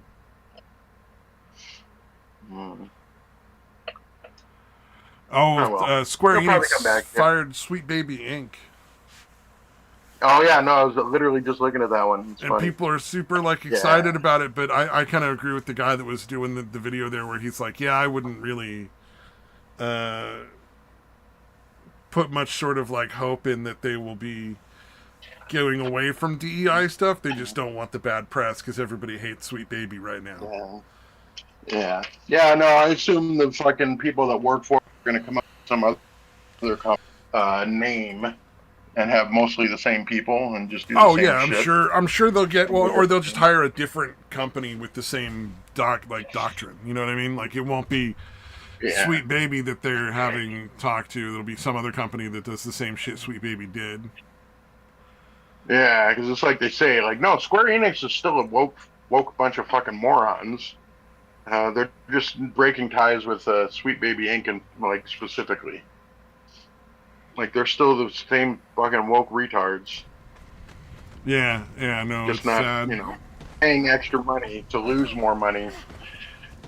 Paying a shitload of money to Sweet Baby Inc. to. There's got to be a better term for them than woke, because it's not really about being woke. I think the majority of what's going on is these are people that want to control other people. And this is just one way to do it. I don't think it matters what the morality is or what the any of that shit. I don't think they care if it's DI or if it was any. It doesn't matter what it is. They'll follow whatever doctrine allows them to exert control over other people and force those people to do what they want. Yeah. And right now that's the woke bullshit or the DEI. But shit. in any other situation, they'll be happy to take whatever other option they'll follow as long as it gives them the same authority over other humans.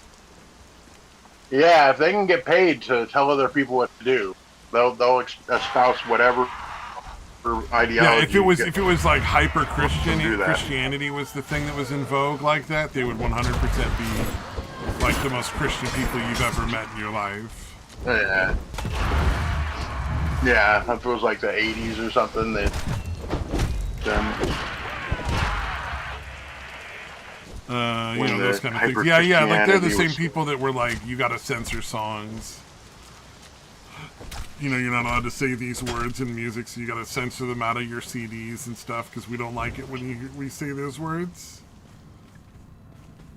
Yeah, the amount of power that seems to get associated with words seems incredibly outdated.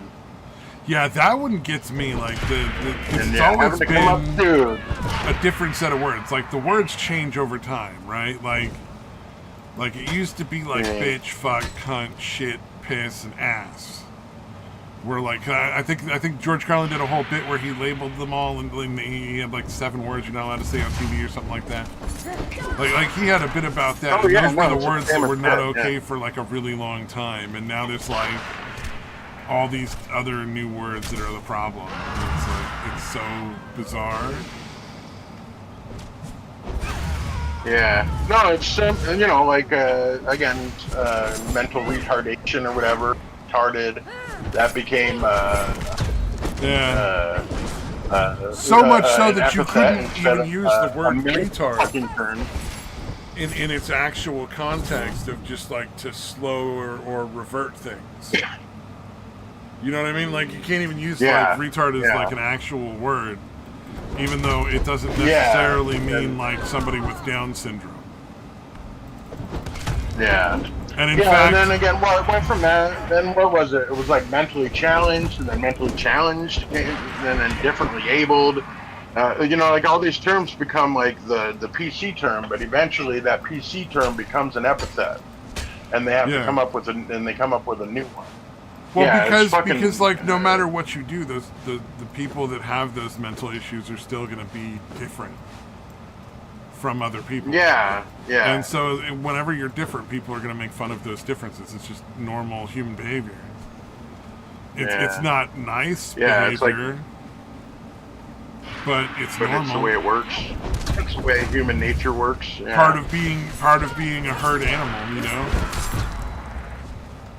yeah. Social creatures, indeed. You know, like there's situations in which so like for instance, chimpanzees will usually have like one big monkey who's like in charge of everybody, right? Like the biggest Right, monkey who's the strongest, he'll fucking beat people up, keep them in line. right. Sorry, I had to take a drink. I was about to But start. yeah, although it's not always necessarily the Hold biggest, on, I'm but not done. usually. Sorry, go ahead. Sorry. So they'll have like I had to take a drink because my throat was ready to make me cough. So, but no, there's the one big monkey who's in charge. Well, in certain circumstances, if big monkey is bad at being in charge, the rest of the monkeys will get together and rip it apart. Yeah, You know what I mean? Even though they're they'll not definitely team up and he's gang the up. big alpha monkey that's in charge. Like there's any herd animal will find ways to maintain a healthy, safe herd, and it may not be pretty. Yeah, And we may not necessarily need to be herd animals in the same way we were before, where everybody has to be all in the one herd doing exactly what one herd wants. You know, we can have people have all sorts of different ways of living now. That drive is still there in the back of everybody's like monkey brain, you know, where it's like, yeah. if I you're not forgot part how of the herd, the exact you're phrase. other and you're dangerous, and we can't be around you. We don't want you near our kids. You might teach our kids to be part of the wrong group, and then they won't be part of the herd. Like it's a weird thing that the monkey brain just Yeah, won't fucking let go. yeah. I forgot. I can't remember the exact wording, but it was something along the lines of we've got like modern software being run on ancient hardware. Oh yeah, that makes sense. Like, Yeah. like we're still essentially, you know what I mean? Yeah, we haven't had Just a time little to smarter evolve monkey brain. beyond the needs of our primal ancestors yet. Like it will take thousands and thousands of Yeah, years to evolve some of the habits we have out. And that's reasonable. Um, yeah. So yeah, civilization itself is pretty fucking interesting. oh The yeah, fact that we're like just really smart monkeys, but again, a few thousand over centuries have basically been responsible for like civilization being where it's at. A few thousand geniuses, essentially. oh yeah. You really The break it millions down. and millions of really dumb fucks have gone along with it. Yeah. Yeah. The thing that Yeah, makes think of how our many fucking species so morons. powerful is that we don't necessarily only follow the strongest one, like physically strongest one. Yeah. There's many times where we're like, yeah, that guy's really strong. But that guy over there, that guy's wicked fucking smart. Mm. You know, like maybe we should listen to that wicked smart guy because he's figured out how to get food all year round without having to fucking starve to death in the wintertime.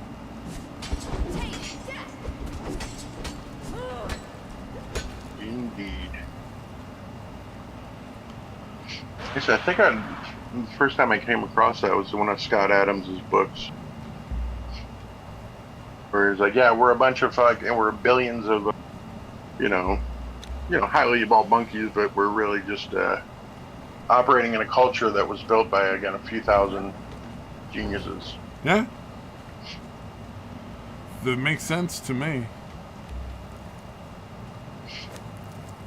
That checks out.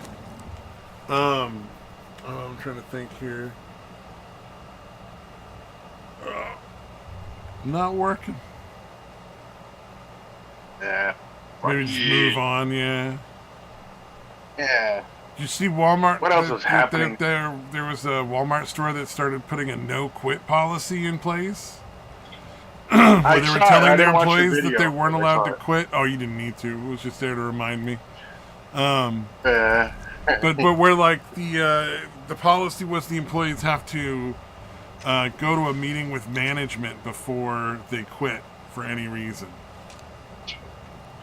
So they have to be allowed. So the management can like try to convince them not to quit. Wow. Fascinating. Which is the dumbest, most illegal shit I've ever heard. Like, yeah. Like, what are they gonna? I like somebody's comment was, "What are they gonna do? Tell my parents?" Right. Oh fuck. Yeah, how does that work when they're like, I'm gonna quit anyway? Like, no, sorry, we don't approve your quitting, so you can't. Oh like, man. How the fuck does that possibly fucking work?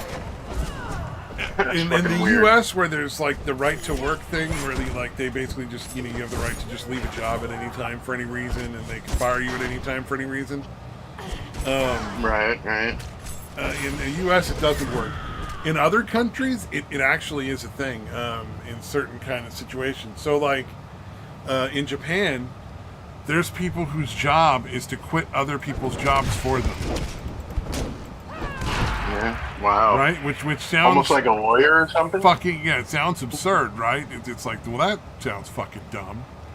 But no, it's like a lawyer. Yeah, they basically come in and they represent you, and they go and meet with your bosses because the bosses will get angry that you're leaving. Oh, wow. Like, did we not treat you well enough? Are we not paying you good? What's going on? Why would you want to desert us? What, how could you be this rude to us? And in a lot of cases, it's like, I have to move to another city, and it's just not feasible to continue working here or something like that. So, like, yeah, people will actually pay other people to go in and quit for them. And there's a lot of, like, you have to apologize. You have to, like, buy gifts for people. Bunch of just crazy, dumb shit. That is pretty fucking wild. Can you imagine? Like, I like the way we do it here, where it's like, generally you give 2 weeks notice. You don't have to, but you're supposed to. And then the company is like, all right, well, that's a shame, but if you ever want to come back and get a job, come back and get a job. Or they're like, hey, that's fine if you want to quit, but don't come back and ask us for your job back later. We won't be giving it to you. Either way, like whatever kind of company. Because there's companies that do both. Like some companies are like, oh yeah, no problem. You want to go find another job, that's fine. But if you ever come back and you want another job, we already had you here and you were great. So, feel free to come back anytime. Right. Yeah, I think Liberty Mutual is the only one that I actually gave notice. I think every other job I've just fucking quit. And I was like, fuck you, I'm done. Not letting you know. I'm just going to stop showing up. I gave notice to Sears Auto Center. It was my first job, and I'd worked there for like a year, and it was my only job, so I didn't want to have any issues with that. Right. When I worked at Sonoma Scientific, they let us go, so I couldn't give notice there because they fired us essentially. They moved the company. Right. I did not give notice at Safeway when I quit. I gave notice to the gas station when I quit the gas station, but that was because the guy was such a stand-up fucking boss. Like, he may have been a douchey guy, but if there was a problem, he would solve it. And if you called him and needed him to come in for any reason, he would come in and fucking deal with whatever it was. So, like, that's better than a lot of managers. I can put up with some annoying, douchey bullshit on the side if he's going to actually do the things that actually matter when they matter. So I gave them notice. Yeah, if he's going to actually handle problems. Safeway, I didn't give notice when I worked there because the manager was such a piece of shit. I put in my 2-week notice, and I'd worked with them for like several months, and like I'd done great work. I'd always been there, no problems. They weren't like writing me up. I hadn't wasn't stealing from them. I wasn't showing up late. I wasn't calling in sick all the time. I was, like an exemplary employee. And this motherfucker scheduled me, instead of the 20 hours a week that I was supposed to get minimum, for 2 hours on 2 different days. So for a total of 4 hours my last week, split between 2 different days. And he was doing it to be like a prick. He was doing it intentionally to be an asshole. Yeah. So I'd asked him about it. I was like, hey, so what's going on? Like this weird schedule. I know I put in my 2-week notice, but I'm supposed to be getting, a certain number of hours. And he's like, oh, you're quitting. That's the way the ball bounces. And after exerting probably the most self-control I've ever exerted in my life, not to punch him in the mouth right then, because I came really fucking close. Like if I hadn't walked away right then, I would have gone to jail, because he would have been bleeding on the ground in front of a group of men who would have been like, wow, that happened so much faster than I ever could have prevented. I mean, I had a foot and 100 pounds on the guy. I literally could have picked him up and beat him against the wall, basically with one arm, until he was not moving anymore. It would have not been a problem. Would have been very easy. See, he had that little guy complex. So fucking heavy, dude. So I went and quit. Fuck, dude? And here's the thing: my dad was a golf buddy with his district manager, so I don't know what the fuck he thought that was going to work out well for him, but it did not. But I went to the other person who was on duty, who was manager, and I said, "Look, man, I'm going to quit right now because of this, and I'm really sorry to put you in a spot, and I know that's uncool, and I hate to be unprofessional." But if I see that man again, I'm going to put his face through the fucking wall. And I don't want to go to jail. So, it's been great working with you. Here's your apron, here's your card. I'm going to go ahead and get out of here now. I'm out. And he's like, well, I understand. And I said, I appreciate that, man. I'm nothing against you. You're a great guy. Great working for you. And I'm sure that was one of those conversations where people are like, that was a weird fucking day. Yeah. I'm sure, I've met the guy myself. I know what you're saying. Oh, yeah, and the other manager was a great guy. I mean, he genuinely was. He was a really nice guy. Like, I really genuinely did not feel good about, leaving that way. I wanted to give them the 2 weeks notice and work my last 2 weeks without a problem. Because, my dad did get me the job because he was buddies with their district manager. So, I didn't want to be like, that's definitely that guy. A no choice kind of thing. Yeah. But yeah, especially any bigger ones, it depends on the size, I guess. But when I was quitting Liberty, just they were actually a really good job for a long time. Treated the employees super well, and even then they're like, well, I basically talked with them, and they're like, well, no, we'll be fine if you want to quit sooner. And I'm like, all right.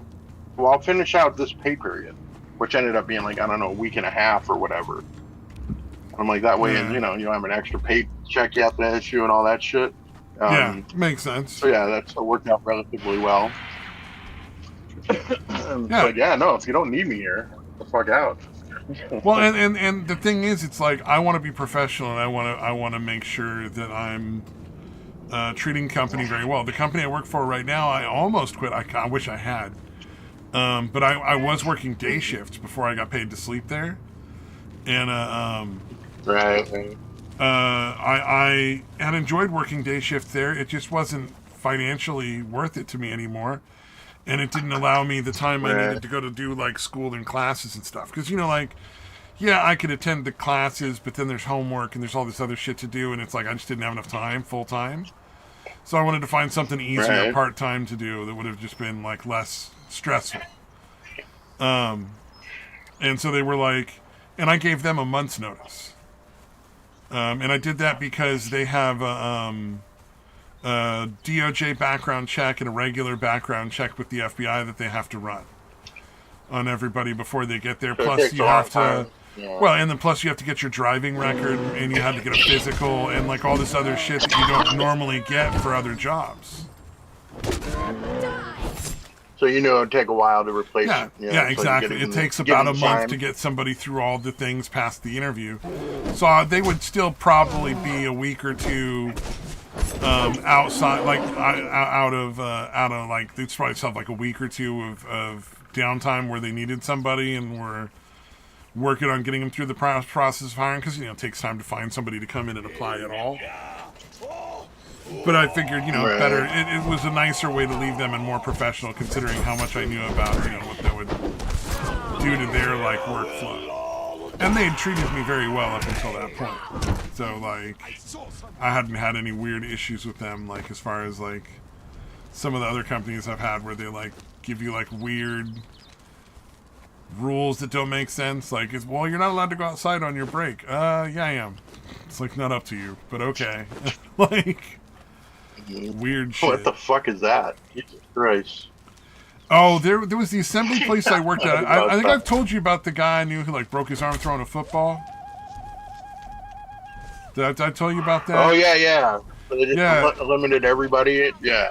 Yeah. And it was go like, outside and do anything. Yeah, no one was allowed to walk outside after that during their break, and it was like, yeah, we are. Like California law is pretty clear. You can't require us to stay in the building during our break because it's our time. Yeah, like that's not how that works. And that's what I had to explain to a lot of people I worked with. I'm like, just because somebody writes something on a piece of paper doesn't mean it's legal and binding, right? You know that, right? Like yeah, you guys wrote that on paper, but if you fired me for walking out that door and going and having a cigarette because I smoked at the time, it's not going to hold up and you're going to get in a lot of trouble. So like, you might want to reconsider and actually look up the laws. And that's fucking bizarre. Yeah, it's like no, like I wrote it on paper that I'm allowed to, rape rape any member of the staff. So it's it's on paper. Yeah, exactly. So that's gonna hold up in court. It was like the same level of intelligence as that. Yeah, it was just so dumb. Yeah, and I understood where they were coming from, but the really ironic thing was the guy didn't even go after them for the accident. Like, he didn't sign up for workman's comp. He signed up for disability to pay off for that, and the company didn't have to pay for that. That was all it came out of, like, Social Security disability. Yeah. Because he was like... a wild overreaction. I didn't injure myself at work. I injured myself on a break, number one.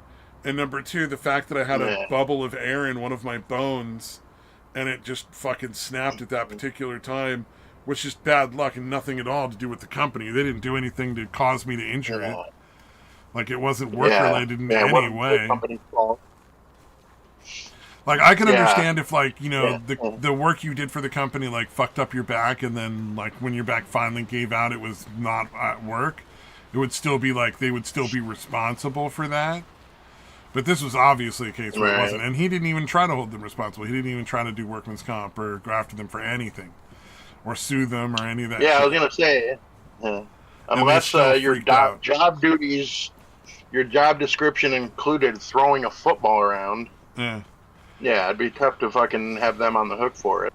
It was just one of those things where, like, you literally spend, 8 to 12 hours a day. Because we got a lot of overtime there. You spend 8 to 12 hours a day sitting on your ass.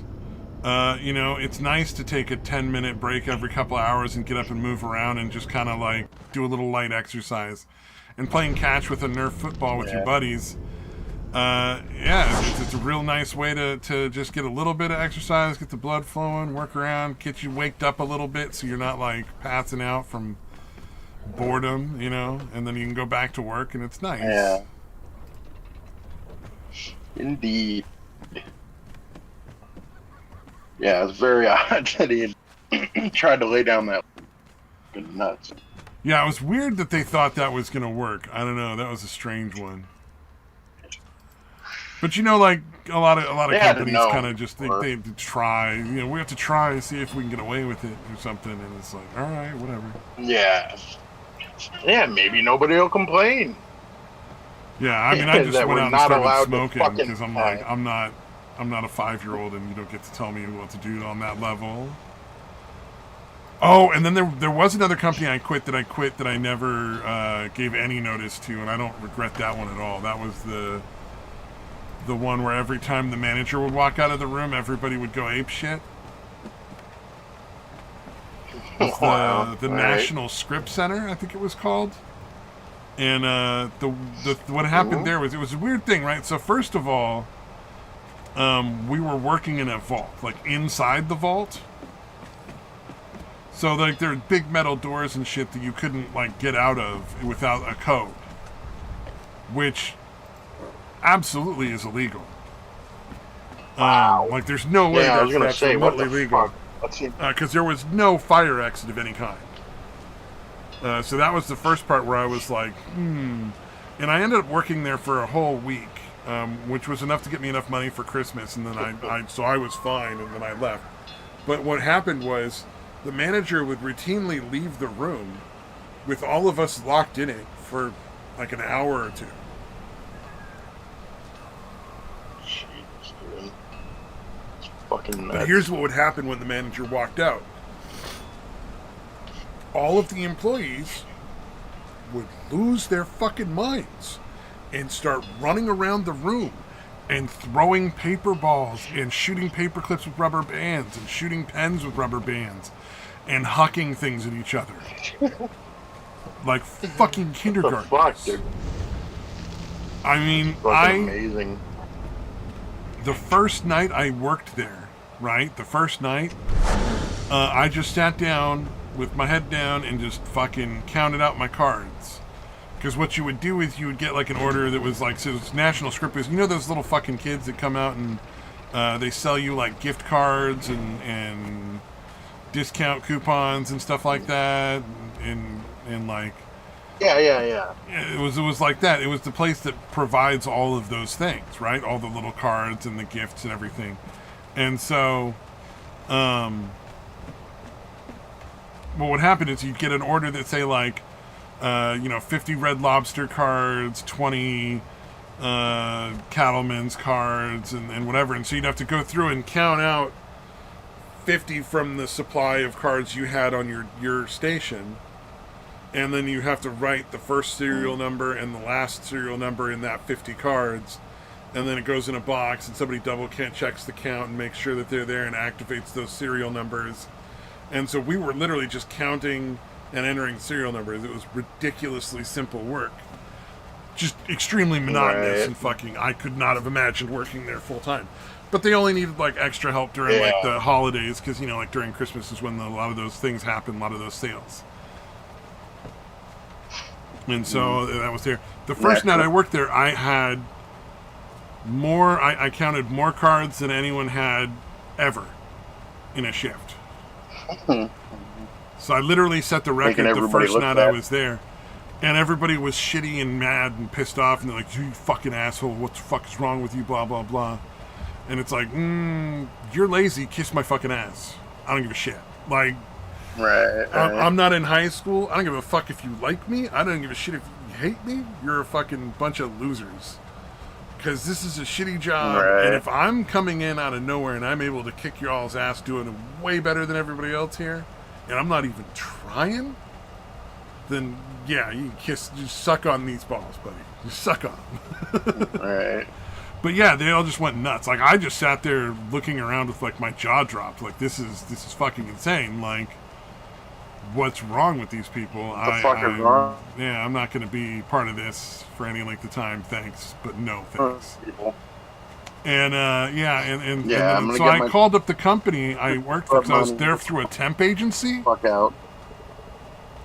Like, I wasn't a full-time hire, I was a temp agency worker.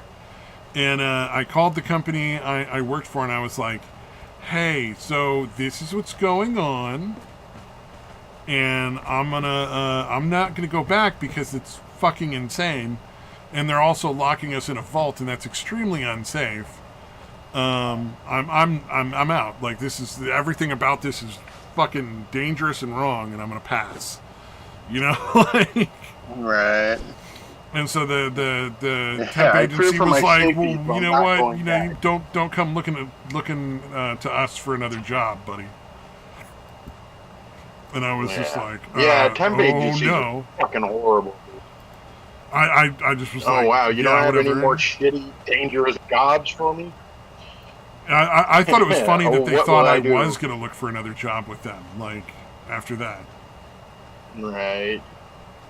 It's like, you thought I was interested in working here after this? Like you didn't think that this was the last job I was ever gonna come and do for you guys? Because like, that's what I thought. You know, like, dude, yeah, some of the, yeah, I've gone through a couple like that. One of them, like, they had this like weird like a round metal bar thing, not like really skinny, like trying to think of what size, but anyways, it was a thin metal bar, like circle, and they had a bunch of different like nuts and bolts and shit, and literally the test was like counting how many of each one there was on this fucking thing. Oh, and I'm yeah, like, this is fucking tests. Like you could get fucking, like you could, a chimp could do this. I'm quite certain a chimp could do this and do it perfectly. And I'm like, this is the fucking test? I'm like, okay. Did you get any of the ones where you had to, like, test your hand dexterity? Where, like, you gotta put the pegs in the hole with the tweezers and you gotta, like, do all this weird shit like that? Yeah, nothing that intense.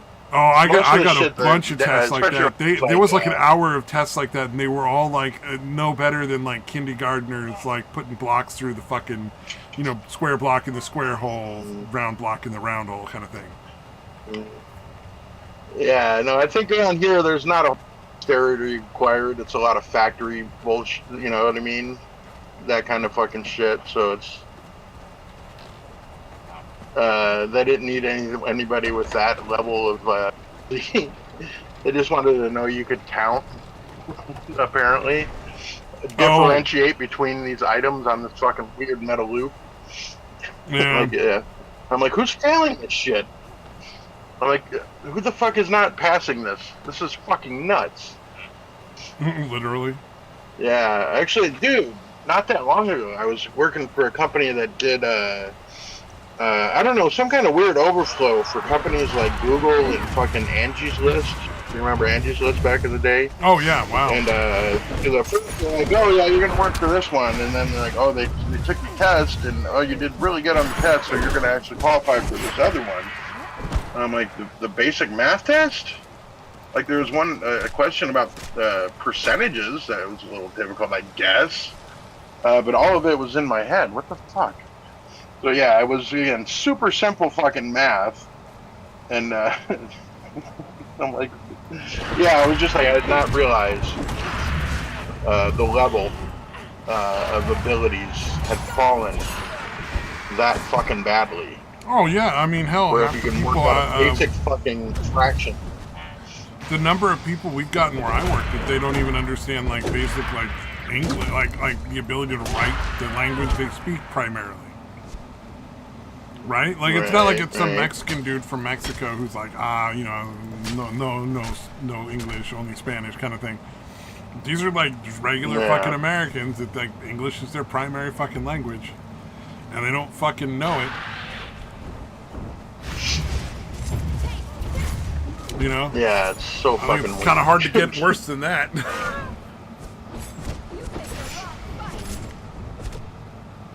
So yeah. Yeah, the average person has gotten really fucking almost illiterate. It's fucking insane. It's ridiculous. I still remember one of the ladies that worked for us said, to date, the dumbest thing I've ever heard in my life. Because she was working overnights at one of the places that was a sleep overnight, but she had trouble sleeping, so she'd go out and like watch TV, and they were like, can you like not, it's disturbing the clients, it's too loud in the middle of the night to be watching TV. And she was like, but what else am I supposed to do? And they're like, well, I mean, like, you could read a book, you could, you know, like, go to sleep. That's, you know, kind of the whole point of this shift. And she's like, well, you know, I can't read. Books confuse and anger me. Holy fuck. That wasn't, like, that seems like something I would say as a joke. Sure, I have actually. It's one of my favorite jokes. So there was 2 other employees, myself, so that's 3. There was my boss and my boss's boss and this other lady. So there was a total of 6 other people at the table besides myself. So it was 6 of us and her. and you could have heard a pin drop for the next minute because everybody stopped Yeah, to it's almost like digest it what was she so said fucking. and was just like, Yeah. did she just, was that real? Because like for a minute you're like, Yeah. this was, you're like waiting for her to like, ah ha ha, I got you, and it never came. You know what I mean? And then you're in the position Yeah, of wait, you're like, actually serious?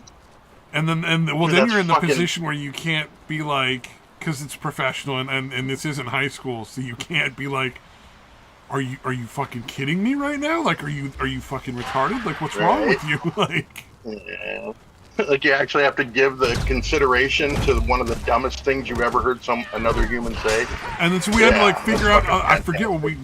we gave her some other suggestions. Like, I forget what they were, but it was really fucking. I think they gave in and just were like, I guess you can watch TV then, but you can't. Like, it can't be as loud as you've been watching. And eventually, they just had to fire her for something else. I think so. Yeah, not surprising. Dude, no, that I was thinking about it. I'm like, no, that actually favorite fucking jokes to make. I'll be like, this idea of or concept of whatever the fuck angers and confuses me, like as a fucking joke.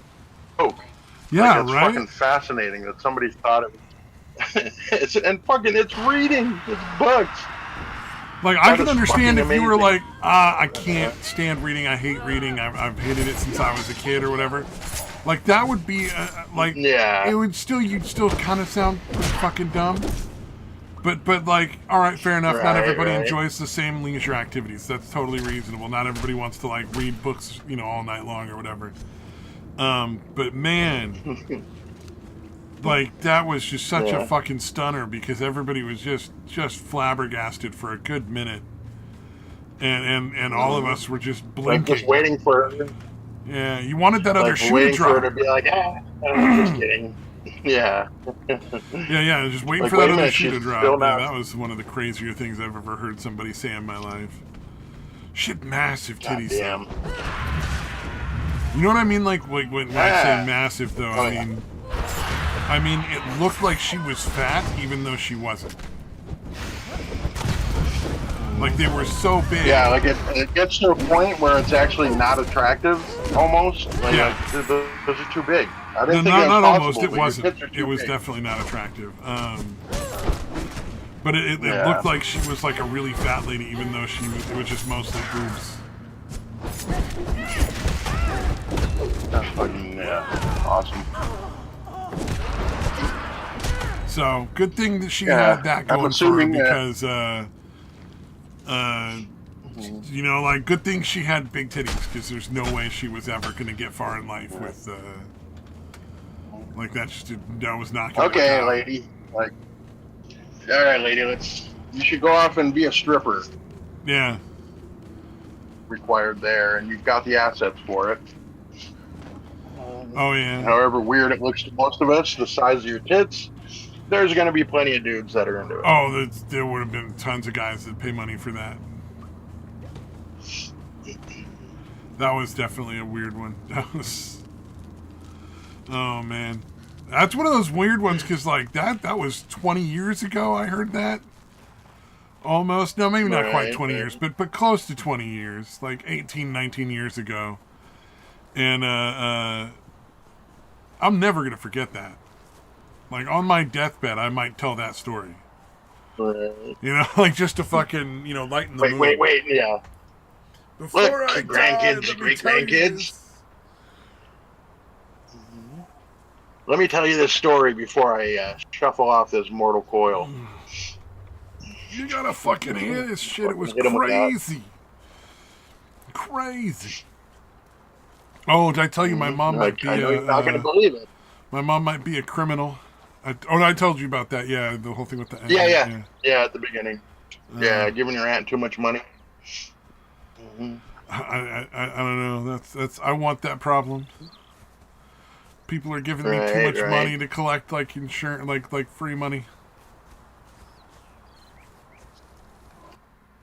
Yeah, you're going to get RICO charges, dude, for fucking being too nice to your sister or whatever.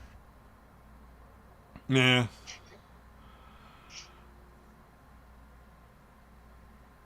Oh, did you? Okay, the one where it was Schlatt gets the worst gift ever. It's like a guy with a hat holding a shirt. I don't know if you watched that, but that shit was fucking hilarious. That was a savage joke. Uh, Mm. it's like a bunch of YouTube gamer guys, and one streamer's audience helped him pick out a gift to give the other guy, and it was a jersey that said 9/11 Bin Laden. So like, Oh. and I forget what the team was. It was like a New York thing. And the Yeah, guy well, they they gave said it it was a to is jersey from New from York. mm. He was like, "Are you Yeah, serious?" it was a jersey from New Jersey. Yeah, I Yeah. remember it was. I saw the beginning. I saw the beginning of it at least. He was like, "Yeah, my jersey from New Jersey," or some shit like that. Yeah. Yeah. And he was like, "What the fuck is wrong with you? I live in New York. I saw the towers fall." Like, he's like, "You people are fucking monsters." In a funny. He was obviously not really, but you know what I mean. Like, Yeah. in a way of like, Jesus, this But is still, dark. like, what the fuck is wrong with you? Yeah, like, Jesus, you guys are fucking dark, giving me this shit. And I was like, that just reminded me so much of just like, yeah, I would 100% fucking do that. Like, that's fucking hilarious. But you got to remember, not everybody can handle those kind of jokes. Right. Right, I can never wear this in public, but thank you. I guess. Oh man, you could probably get away with that in some of the fucking lefty states right now, dude. Mm. Know what I mean? Like, you could probably walk around with a Bin Laden jersey right now, like in lots of places in California. People are like, "Oh yeah, fuck USA." Because there's just like so many retards here. Yeah. Oh yeah, I hate this country that allows me all these wonderful freedoms. Yeah, it's definitely a bizarre mindset. Just clueless of how things work. 'Cause, yeah, it's definitely got its fucking issues. But go live in another country. See what that's like.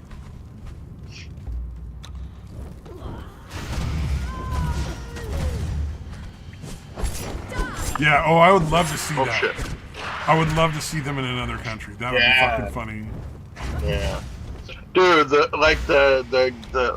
gay and trans people that are like supportive of the Middle Eastern countries is a really interesting one.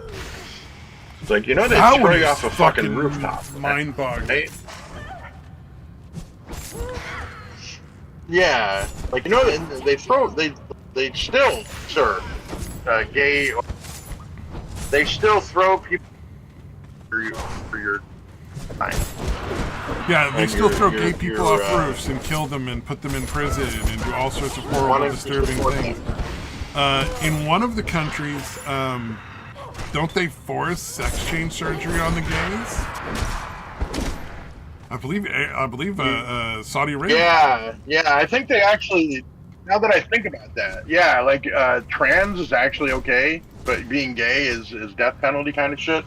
Yeah, like, but the way they handle it is like if you're gay and they find out you're gay for whatever reason, they give you the option of like the death penalty, or you go and they have like forcible surgery where they remove your genitals. Yeah. Yeah. I wonder if that happened to that one trans woman fighter in the Olympics, the boxer. I would almost be like, okay, in that case, I kind of don't hate you as much. Like, I still think you're just a misogynist who likes beating up women. But if your country forced you to get your cock cut off, cock and balls chopped off, I'm less angry at you for beating up women. Yeah. Yeah, I don't know. I don't know. It's Yeah, I mean, that's just too weird for me, man. I don't understand any of the thought process that goes with that kind of stuff, where it's like, having a dude beat up on women like that. That just doesn't. There's no way that seems fair or reasonable. Yeah, it's pretty fucking nuts. Yeesh.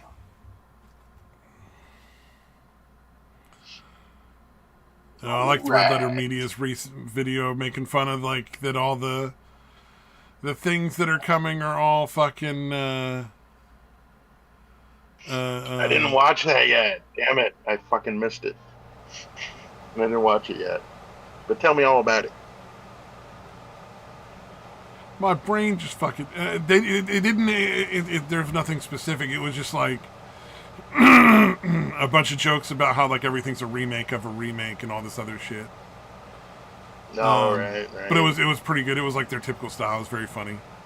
A lot of like fun editing stuff.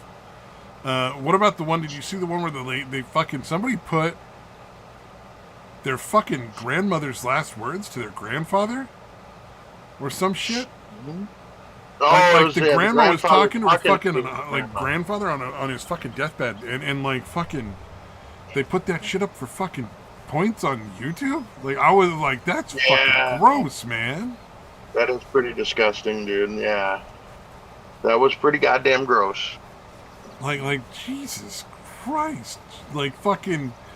There's a point at which put your goddamn cell phone down and be fucking present in the moment with your family, you fucking monsters. Like, yeah, they're like, oh, this is gonna be so cute on fucking social media. My grandmother's dying, and I'm filming my grandfather talking. Oh, it was the other way around. It was my grandfather's dying, and they was filming the grandmother, but it was just like, and all right, it's weird enough to video that, right? Like. But I guess I could kind of see if somebody was like, oh, we'll share it with the rest of the family. It was such a sweet moment. Even though that seems really invasive and rude. Yeah, it seems pretty fucking gross. But like putting it out on just general social media is just such a fucking it's fucking disgusting, dude. Yeah.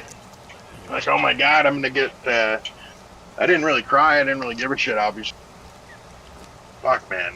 People are gonna love this. Like, what was it? There was a video that Papa Meat put out recently about, like, the Mormon wives or something. Apparently, there's some sort of reality show with Mormon ladies. Yeah. And the one lady was doing, like, a dance next to her fucking kid in the hospital. Like, her baby's, like, literally dying in a hospital, and she's like doing a little dance right next to his fucking crib. Yeah. And couldn't understand why people would be upset. Like, are you fucking joking? Right. Like, lady, of course they're mad. You're a fucking monster. Yeah, your baby's dying, and you're fucking. You need to get clout off of the death of your baby. It seems like you could just be sad and film that, but instead you're like working. Yeah, it seems like that should be adequate.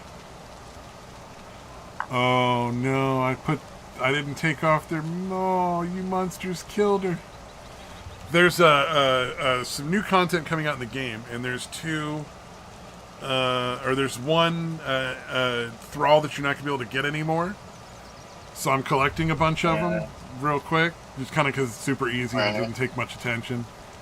And I forgot to take my my fighter thralls, their normal weapons. I forgot to take away from them and give them the weapons that knock out the other thralls. So they just went over and murdered the fuck out of her. And now she's just dead and useless. I can't take her anywhere. God damn. It was brutal. This content that's coming out, this is insane. I don't know if I told you about this, but there's going to be 2 new companions you can get that are different than thralls. So thralls, you knock them out, put them on a wheel, you get them, and they work for you, right? They're your guys now. The companions, they're still followers eventually, but you have to go through like a quest line to get them to be your follower. So like one guy's like a wizard, and you have to fight off a demon and help him like keep the demon from taking over the mortal realm. And the other one is like a kind of like a homesteader. Like she like lives in a cabin out with her husband in the middle of the wilderness, and like they self-sufficient. They hunt and stuff like that. Small time farming and hunting and stuff. And you have to help her find out what happened to her husband and then get her will to fight back. And turns out like this witch has cursed her, so you got to break the witch's curse. All right. Well, each one of these steps is relatively short, 10 minutes at most to do each one of the steps. Right. However, between each step is an 8-hour period of time you have to wait before you do the next thing. So the female companion you can get takes 40 hours in total of just waiting time, not doing the quest, but just 40 hours of total real-life hours of wait time. And the guy takes 24 hours of real-life wait time. And there's a very small number of YouTubers, and this YouTuber keeps putting out videos talking about how he's like, well, you know, I understand why they're doing this. They want to increase the time that the new content runs for it. I'm like, they're not making the content run longer. It's just making you wait for no reason. Yeah. And then the recent thing I've seen this guy put out talking about, like, well, you know, the 8 hours is to give you a chance to do something else. I'm like, motherfucker, this is an open world game. I don't need 8 hours to do something else. I can do whatever I want, whenever I want. That's why I bought an open world game. Like, that's the entire selling point of the game, is that I can just go do anything I want at any time, and I don't have to follow a specific list of things or whatever. It was the dumbest fucking logic I've ever heard. It's like, no, it's lazy, shitty game design. Like, just be honest. Just say it. Like, I think he can't say it because they're like small YouTubers, the ones that do content on this. And so, like, if they get locked out of fucking the company, like, doesn't want to give them any information, they won't get any of, like, the new information early enough to be able to compete. And I think that's what's going on. But it's so funny because it's like you're obviously trying to carry water here that just doesn't fucking, like, there's no bucket to carry this water in that's big enough, buddy. Right. Can you imagine though, like 40 hours to do that? And the thing is, at any point, those characters could be dead when they're your followers. They can die so quick and easily, right? So it's like, and it happens all the time because it's badly done game. Like, I really enjoy the game, but it is badly made. Terribly, terribly badly made. At any given point, like, your character can get stun locked because of some sort of fucking server glitch and dead. And it's gone. In fact, I've even had a situation where I've lost thralls, and it was just a glitch in the server, and the thrall would just disappear. Like, it didn't die, nothing killed it. It just was standing in a place, and something went wonky with the server, and then it no longer existed. Just fucking erased it from your fucking... Yeah. from the server. God damn. Yeah, and it's like that kind of thing can happen. So, like, a 24-hour or a 40-hour waiting period to get that is just brutal when you consider, like, that it might just go away for no reason.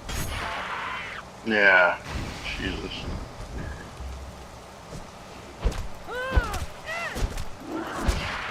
Yeah. Solid planning. Good job. Yeah, it company.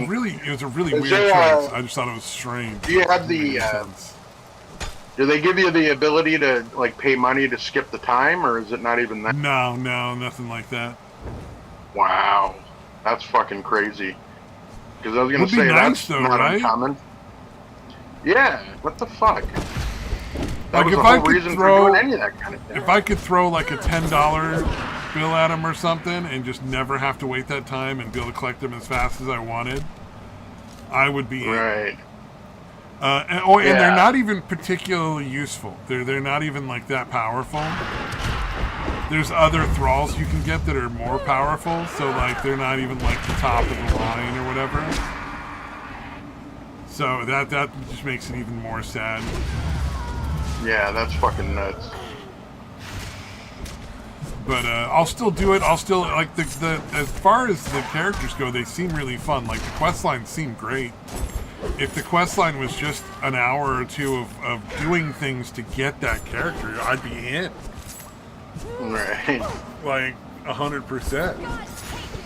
So I don't know. Hopefully somebody somewhere wakes up and realizes that they gotta like change the fucking time frame that they're working in and make it take less time. Shorten those timers. Yeah, again, I thought that was the whole reason to have timers, so you could charge people to skip them. Like, it's just hey, we're just going to do this just to annoy you, just because we hate you. We hate our fucking in this customers. case, because some of the games play as PvP. Like, I don't choose to play PvP, but PvP is part of is one of the options in servers. Right, so I'm in a PvE server, but I could be in a PvP server if I wanted, kind of thing. Yeah. So in that case, I think part of the timer is keeping like one group of people from monopolizing the event. But even then, it doesn't need to be an 8-hour timer for that. You know what I mean? Like a 2-hour timer or an hour timer. That would be fine. You know, I like the right now. Yeah. If you go and kidnap a thrall, it'll be respawned in 15 minutes. I think that's more than reasonable. Right. Because they can die right away, too. So it's like, well, if they can just die randomly, being able to pick one up every 15 minutes makes sense, because you can keep up with the loss if it gets bad. Yeah.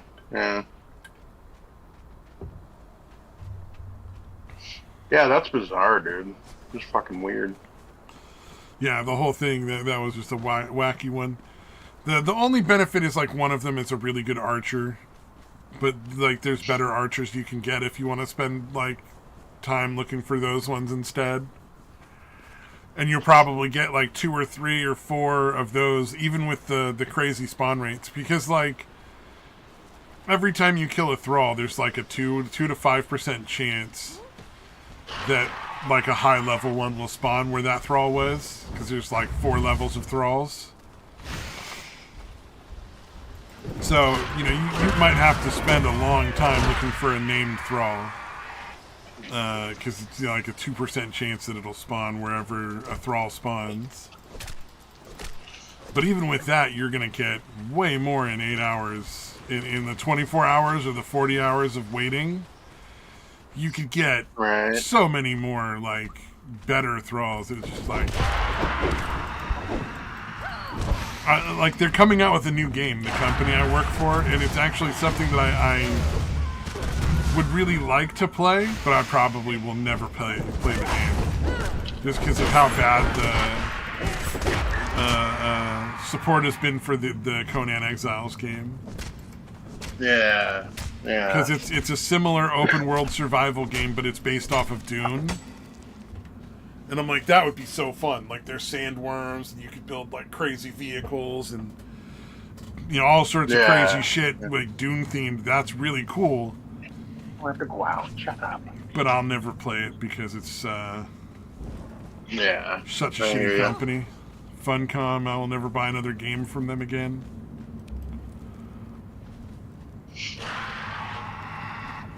Yeah, that's... They had a pretty good fucking idea. It seemed like it started out pretty well, though, yes? And they've just kind of fucked it up over time. Yeah, that's pretty accurate. Well, and they're bringing in new stuff that should be fun, too, which is kind of like, I'm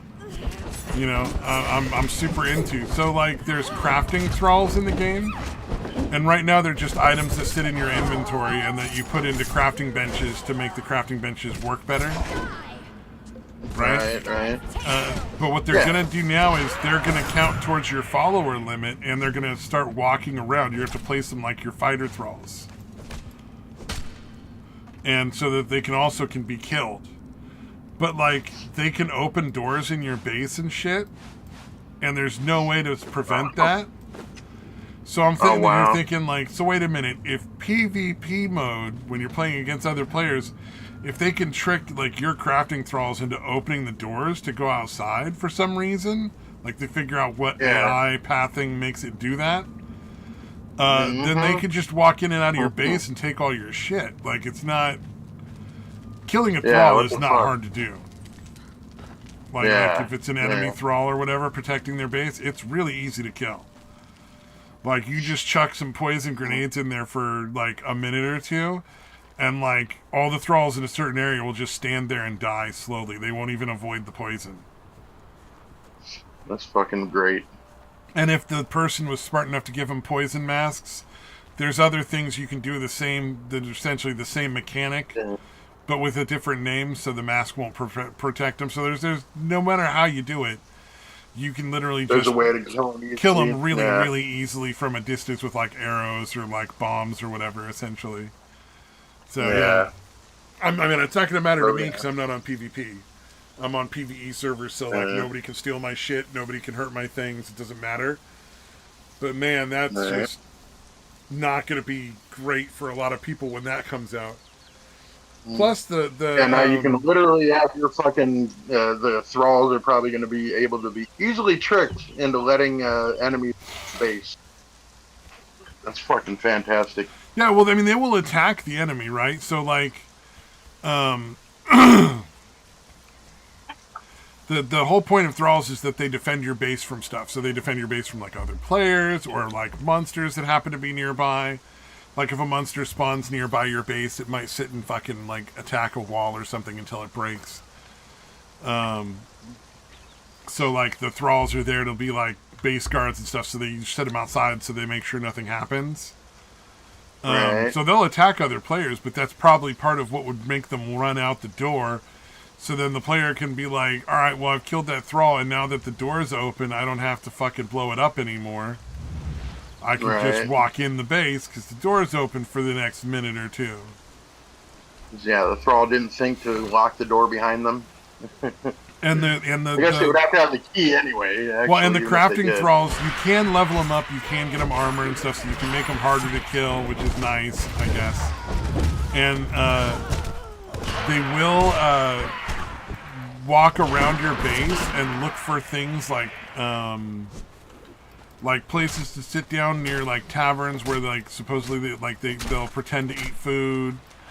They'll go sleep in beds if they're nearby on a regular basis. They'll sit and work at their station and, like, walk around and stuff, and walk around your base and shit. So it's like, it's a cool idea because I'm sure I've shown you some of the stuff I've built. It looks pretty neat. And having, like, little dudes running around, like, sleeping in the beds or eating at the tables, like, occasionally on their own, that's pretty cool. Yeah. But, like, I have a feeling this is going to go horribly wrong. Plus, it lowers the amount of other followers you can have. Like, your total number of thralls is, like, I think 65. So, like, now you have to have a certain number of those designated for all the crafters and priests and stuff that you never had to consider before. Nice. So, they're just making shit more complicated and harder for no fucking reason. Well, to be fair, they have nerfed the shit out of the game at this point, so I don't know. All I know is, like, I'm too far in now to get out. Yeah, like, I don't want to have all this time for nothing. All this time and money. And money, and a lot of money. Yeah. I did buy all the DLC and, like, a bunch of other shit to use in my bases because it looks cool. Oh yeah, didn't you say they were one of the ones that, like, originally you bought it and you're supposed to get all the DLCs? Oh yeah, that's the one. That's the one. Not DLC. Yeah, exactly. That's the one. That's why I would never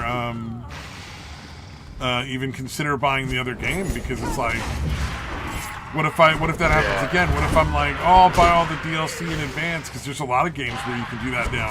Like, you can say, you know, like I know I'm gonna play this fucking what do you call it? Skyrim game or this Fallout game or whatever. I'm gonna play it. I'm gonna buy the DLC. There's just no way that's not gonna happen. So I might as well buy it, like, before and just buy it all in advance for a lower price, along with pre-ordering.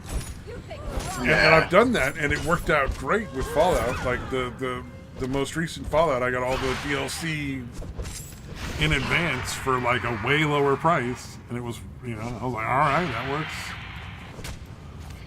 Yeah. So now they're like, oh, sorry, this doesn't qualify as DLC. But Funcom, yeah, they decided to change it to Battle Pass. Apparently, it's not going to be called a Battle Pass anymore.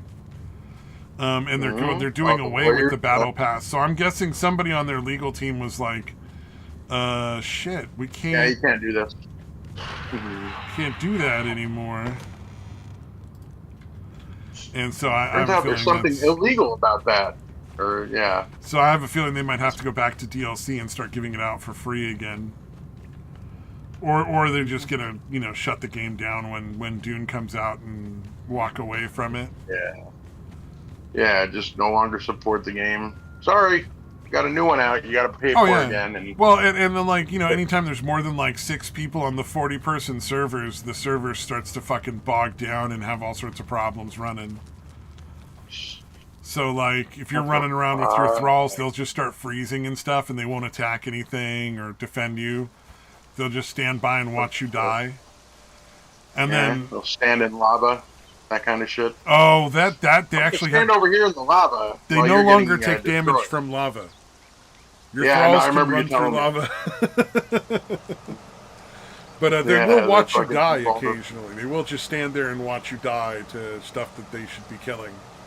And then eventually just die on their own. If the things aren't attacking you and it's attacking them instead, they'll just stand there and die. Yeah, just the idea of having standing in lava, watching you die, is really fucking funny to me for some reason. Oh yeah, no, it's very funny. It's funny when you're not the one that has to deal with it, for sure. After it's happened, in the moment you're furious, but after a couple of after a little bit, it's oh fucking Christ. It's hilarious. Fucking assholes. Yeah, because it's they can stand up, totally fine. Just be a spectator for my death. Yeah, I think fantastic.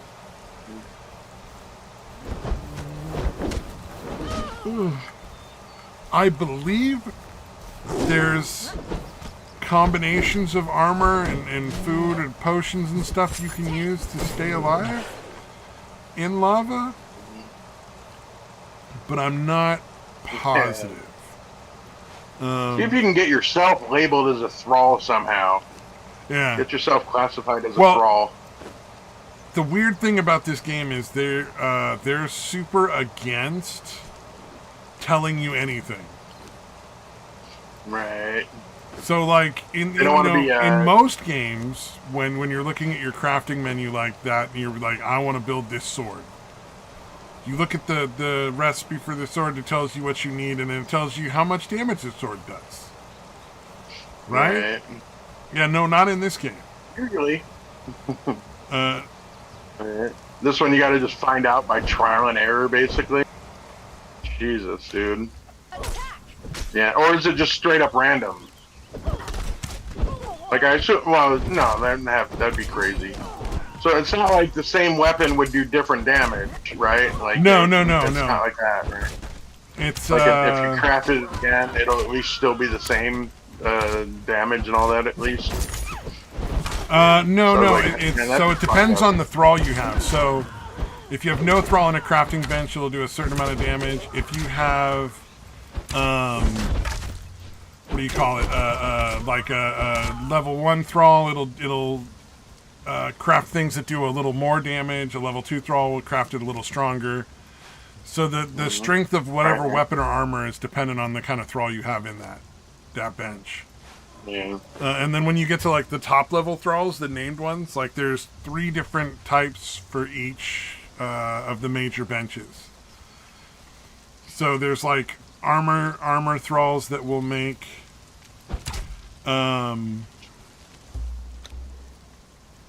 your armor lighter. There's armored thralls that will make your armor stronger, take more damage. Right.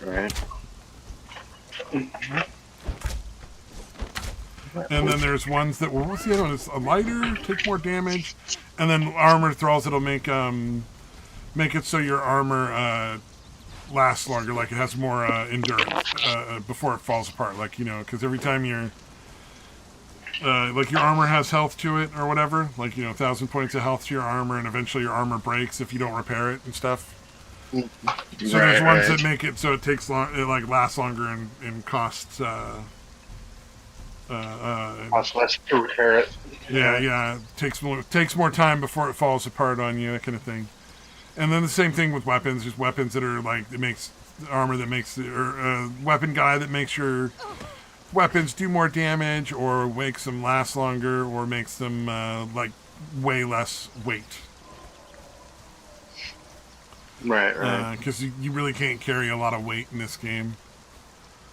Well, you can carry a lot of weight, but at the cost of like being a good combat person. Like it's you really have to focus in on one type of character to build.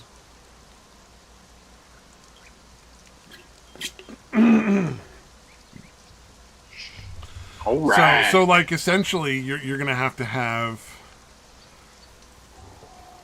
I think it was, if you wanted to have all of the various different crafters, because there's also priests, like 3 different kinds of priests for each priest bench, which is a lot. It's something like 25 or 28. So out of your like 65 followers that you may have had like guarding bases and various other things, you're going to have to make 28 of them go away just for crafting everything. Wow. Yeah, it's really fucking obnoxious. Yeah. And I was going to say, it sounds incredibly like convoluted and unnecessarily cumbersome. Well, and I think it's just because I don't think they have any way of making it work on servers with giving you a like larger amount of followers. Yeah. Unless they were willing to pay more for the servers. Yeah. I thought that shit would be relatively inexpensive now. I mean, it is, but this is not like a mainstream game. Like Right. It's not like Overwatch or Apex or Fortnite or any of those kind of games where there's like a ton of people playing them. Yeah.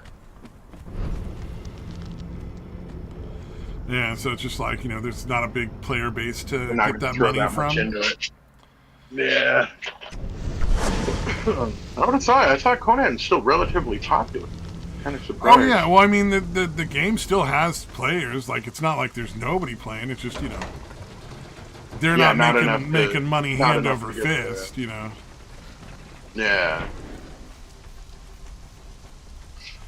I don't know what the amount of players at any given time are on Conan. That's a good question though. What's the highest concurrent playership? Let's see, average players. Yeah, I still can't believe how bad that Concord game. So the last 30 days, the average players is about 5,000 at any point, with peak of 9,000. Which for like an online game is not great. Yeah. Let's see. Especially when it's been out that long, yeah. For instance, Overwatch 2, which is not the most popular of shooting games right now, the last 30,000 is, or the last 30 days, the average is 35,000 players. Right. And then, like, they can gain anywhere like 5,000 to like 6,000, like, I think is, like, peaks and stuff like that.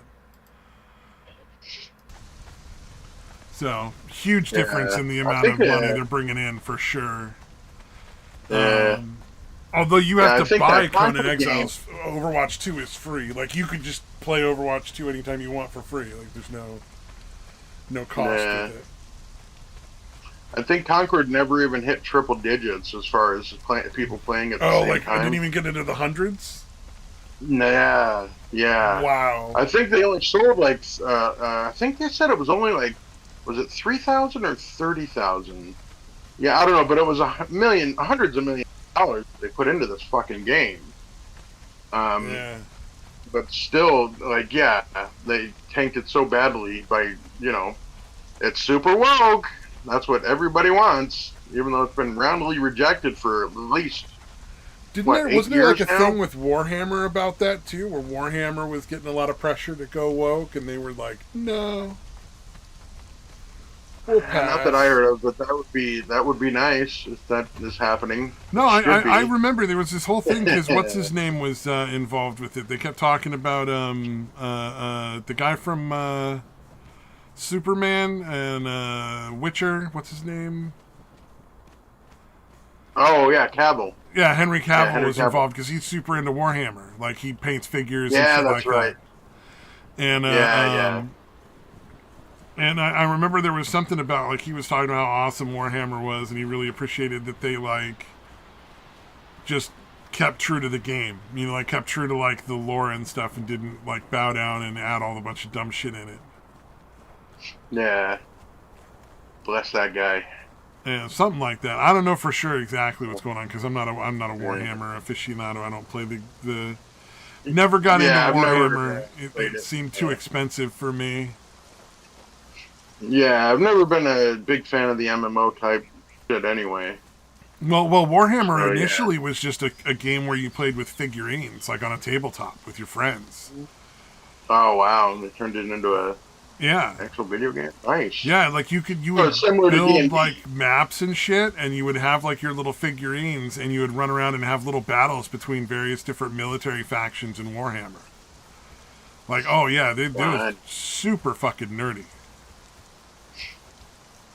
Yeah. And it was super expensive. Like I was like, I can't afford that problem because like I got into Magic cards when I was in high school, and that was like I spent way more money on that than any reasonable human should ever spend on Right. anything, really. Yeah. And I hear you. Been there myself. Not exactly Magic, but definitely done that multiple times. I think there was another one I got really into that I could never find anybody else to play with. Was this Pirates game? It was like a pirate boat game kind of thing.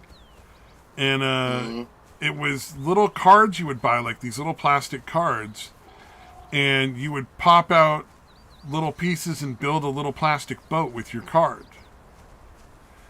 And then the whole movement system of the game was based off of the length of the long side of the card. Yeah. Yeah, it was a really weird, like, sea battle game that was fun, and I spent so much money buying those little fucking boats. And none of your friends came along and joined in with no you. one. I could never find anybody that wanted to play that game anywhere, even at like the nerd stores. What's up, Mr. Right. Samaj? Ahoy, hoy. Friends What come y'all on. do? Oh man, you showed up right at the very end too. Oh, Yeah. that's too bad. Okay, all right. It is what it is. got? Yeah, I was gonna say. I was just about ready to say like it's time to wrap up. It's like 6 o'clock. So yeah, if you got anything you want to talk about, Yeah, anything going on in Canada? Oh, there's always something going on. I wouldn't even know where to start. It's probably for the best just to say nah. Let's just call it quits. I'll say hi. How's it going, Canada? Yeah, hey, Canada's how's it still going, man? Hope you're doing good over there in Canada land. If we're lucky, we'll get an election pretty soon, but I doubt it. Ooh, that would be nice. Getting to actually choose your leader. Oh my God, everyone's so ready for an election, but no one in politics really wants one because. Well, yeah, they got their corporate stooge in place right now. They don't want to get rid of that. Well, also, like a lot of them they're gonna lose their seats, and as such, they need to be in politics for a certain amount of time to qualify to get your pension. Oh, so it's their pension at stake. They don't want to. Yeah, multi-million-dollar pensions for some of them. So it's like, yeah, we don't want to jeopardize that. So they're gonna try and keep things in power for as long as they can. And everyone in Canada's upset. It's like you're literally holding the country hostage just so you can get a pension. It's Yeah, I'd be insane. pretty fucking pissed too. That's a fair complaint right there. Yeah, and protests outside of Parliament Hill is just keeps ramping up. They keep getting more and more and more protesters, and the news media keeps saying, "Oh my God, politicians are being harassed in the streets, are being threatened," and oh my God, There's Supreme Convoy all over consequences again. to ignoring the will of the people. That's so weird. I know, right? But that's not how the media portrays it. poor politicians, they can't even do their jobs. They keep getting harassed. The leader of the Socialist Party here, the NDP, he is apparently getting. I think it's getting to him because there were protesters out there. He tried to pick a fight with one of them, which was like stupid as hell. He keeps saying, "Oh yeah, I'm going to be prime minister," and then he goes out and tries to pick a fight with someone who doesn't agree with him. Like, dude, part of the job of a politician is to take criticism. It's like you get a little bit of criticism. Oh, I'll fucking kick your ass. Oh, and also I like to imagine two people getting in a fight in public have to be put in a penalty box for 20 minutes afterwards, dude. Like a hockey game. And the guy is clearly going unhinged because he tried to pick a fight with the leader of the Conservatives over here as well. But we didn't know that because the chair of the House muted the mic so no one could hear what was being said. And the leader of the Social Party is when he tried to pick a fight. We assume, we don't know because we weren't allowed to hear what was going on, which is, of course, you're not allowed to do because the House of Parliament is for everyone to be able to hear. Which means that you're not allowed to mute the mic. And he did it. And I thought that's we're getting a lot of similar things in the U.S. right now where like local governments are shutting down and having people arrested who are questioning them in their fucking meetings and stuff. Yeah. Like their city councils and stuff going on. That's going around in a lot of places, not just in Canada. Yep. Well, because they're losing power, and they know that's happening, so they're doing their best to do some sort of control, and it's not going so well for a lot of them. They can keep trying, but it's not really working. Yeah. So, like, there's a big change going on. Although it's anyone's game at this point, because I look at places like Britain. It's like they have just as much of a change over there. Look what happened. They got that Keir Starmer guy in there. That guy's a fucking lunatic. Oh yeah. I mean, like, how the fuck did he even get anywhere near in there, let alone winning? It's like, well, I mean, we all make our suspicions at that point, but that guy, he is the worst possible guy. Who would have ever elected him? And I can only suspect at this point. I mean, Kamala Harris is less intelligent than your average terrier. But she's vice president, you know? Oh, you mean the black Indian? Yeah, of course. Yeah. She's dumber than most dogs. Like, most dogs are smarter than that person, and she's running the country. At least attempting to, anyway. Well, she's running it into the ground, but she's running it. I mean, we can suspect that's what's going on. I don't know. I don't even think she's running it. No, I'm sure a bunch of fucking bureaucrats, yeah. Yeah, stupidity and psychopathy is not a good mix in a fucking leader. Yeah, someone's running it, but it ain't her. We all know that much. Yeah. Definitely ain't Biden. Yeah. I don't know what. Real quick here before I guess we're delaying everything. But I was just curious. You think Trump's going to make it to the next election, or you think they're finally going to get him? I mean, people keep trying to kill him, and it keeps going horribly wrong for them. I'm going to say yes, he makes it to the election. Did you hear that? Although that's the thing. It only takes one time. He has to once. Yeah, it is that sort of the thing about the villain versus the hero. The hero has to be successful 100% of the time. The villain only has to win once to destroy the world. Yeah. Indeed. Which is why it's so irresponsible of them not to kill the villains. Yeah, well, I mean, there you go. Did you hear about I can't remember who it was that said it, but someone had said that there's like 5 assassination teams on the case to try and get Trump. Yeah. It's Matt Walsh, I believe, is the source of that one. Yeah, talked about Matt Walsh. Well, someone had said that there was Gates, not Walsh, Matt Gates. Matt Gates, you're right. Sorry, Matt Gates. Okay. Yeah. Okay. Yeah, he had said that I don't trust Matt Walsh for anything. That guy's full of shit. Sorry. No, I was just saying they said that there's five teams, 3 of which are confirmed to be paid for by foreign actors. And we can all imagine who those are. So it's like there are actual teams out to go get them. the other thing I had heard, and I hadn't heard it that it had gotten confirmed or anything yet, but apparently 90% of SEAL Team 6 has been assassinated.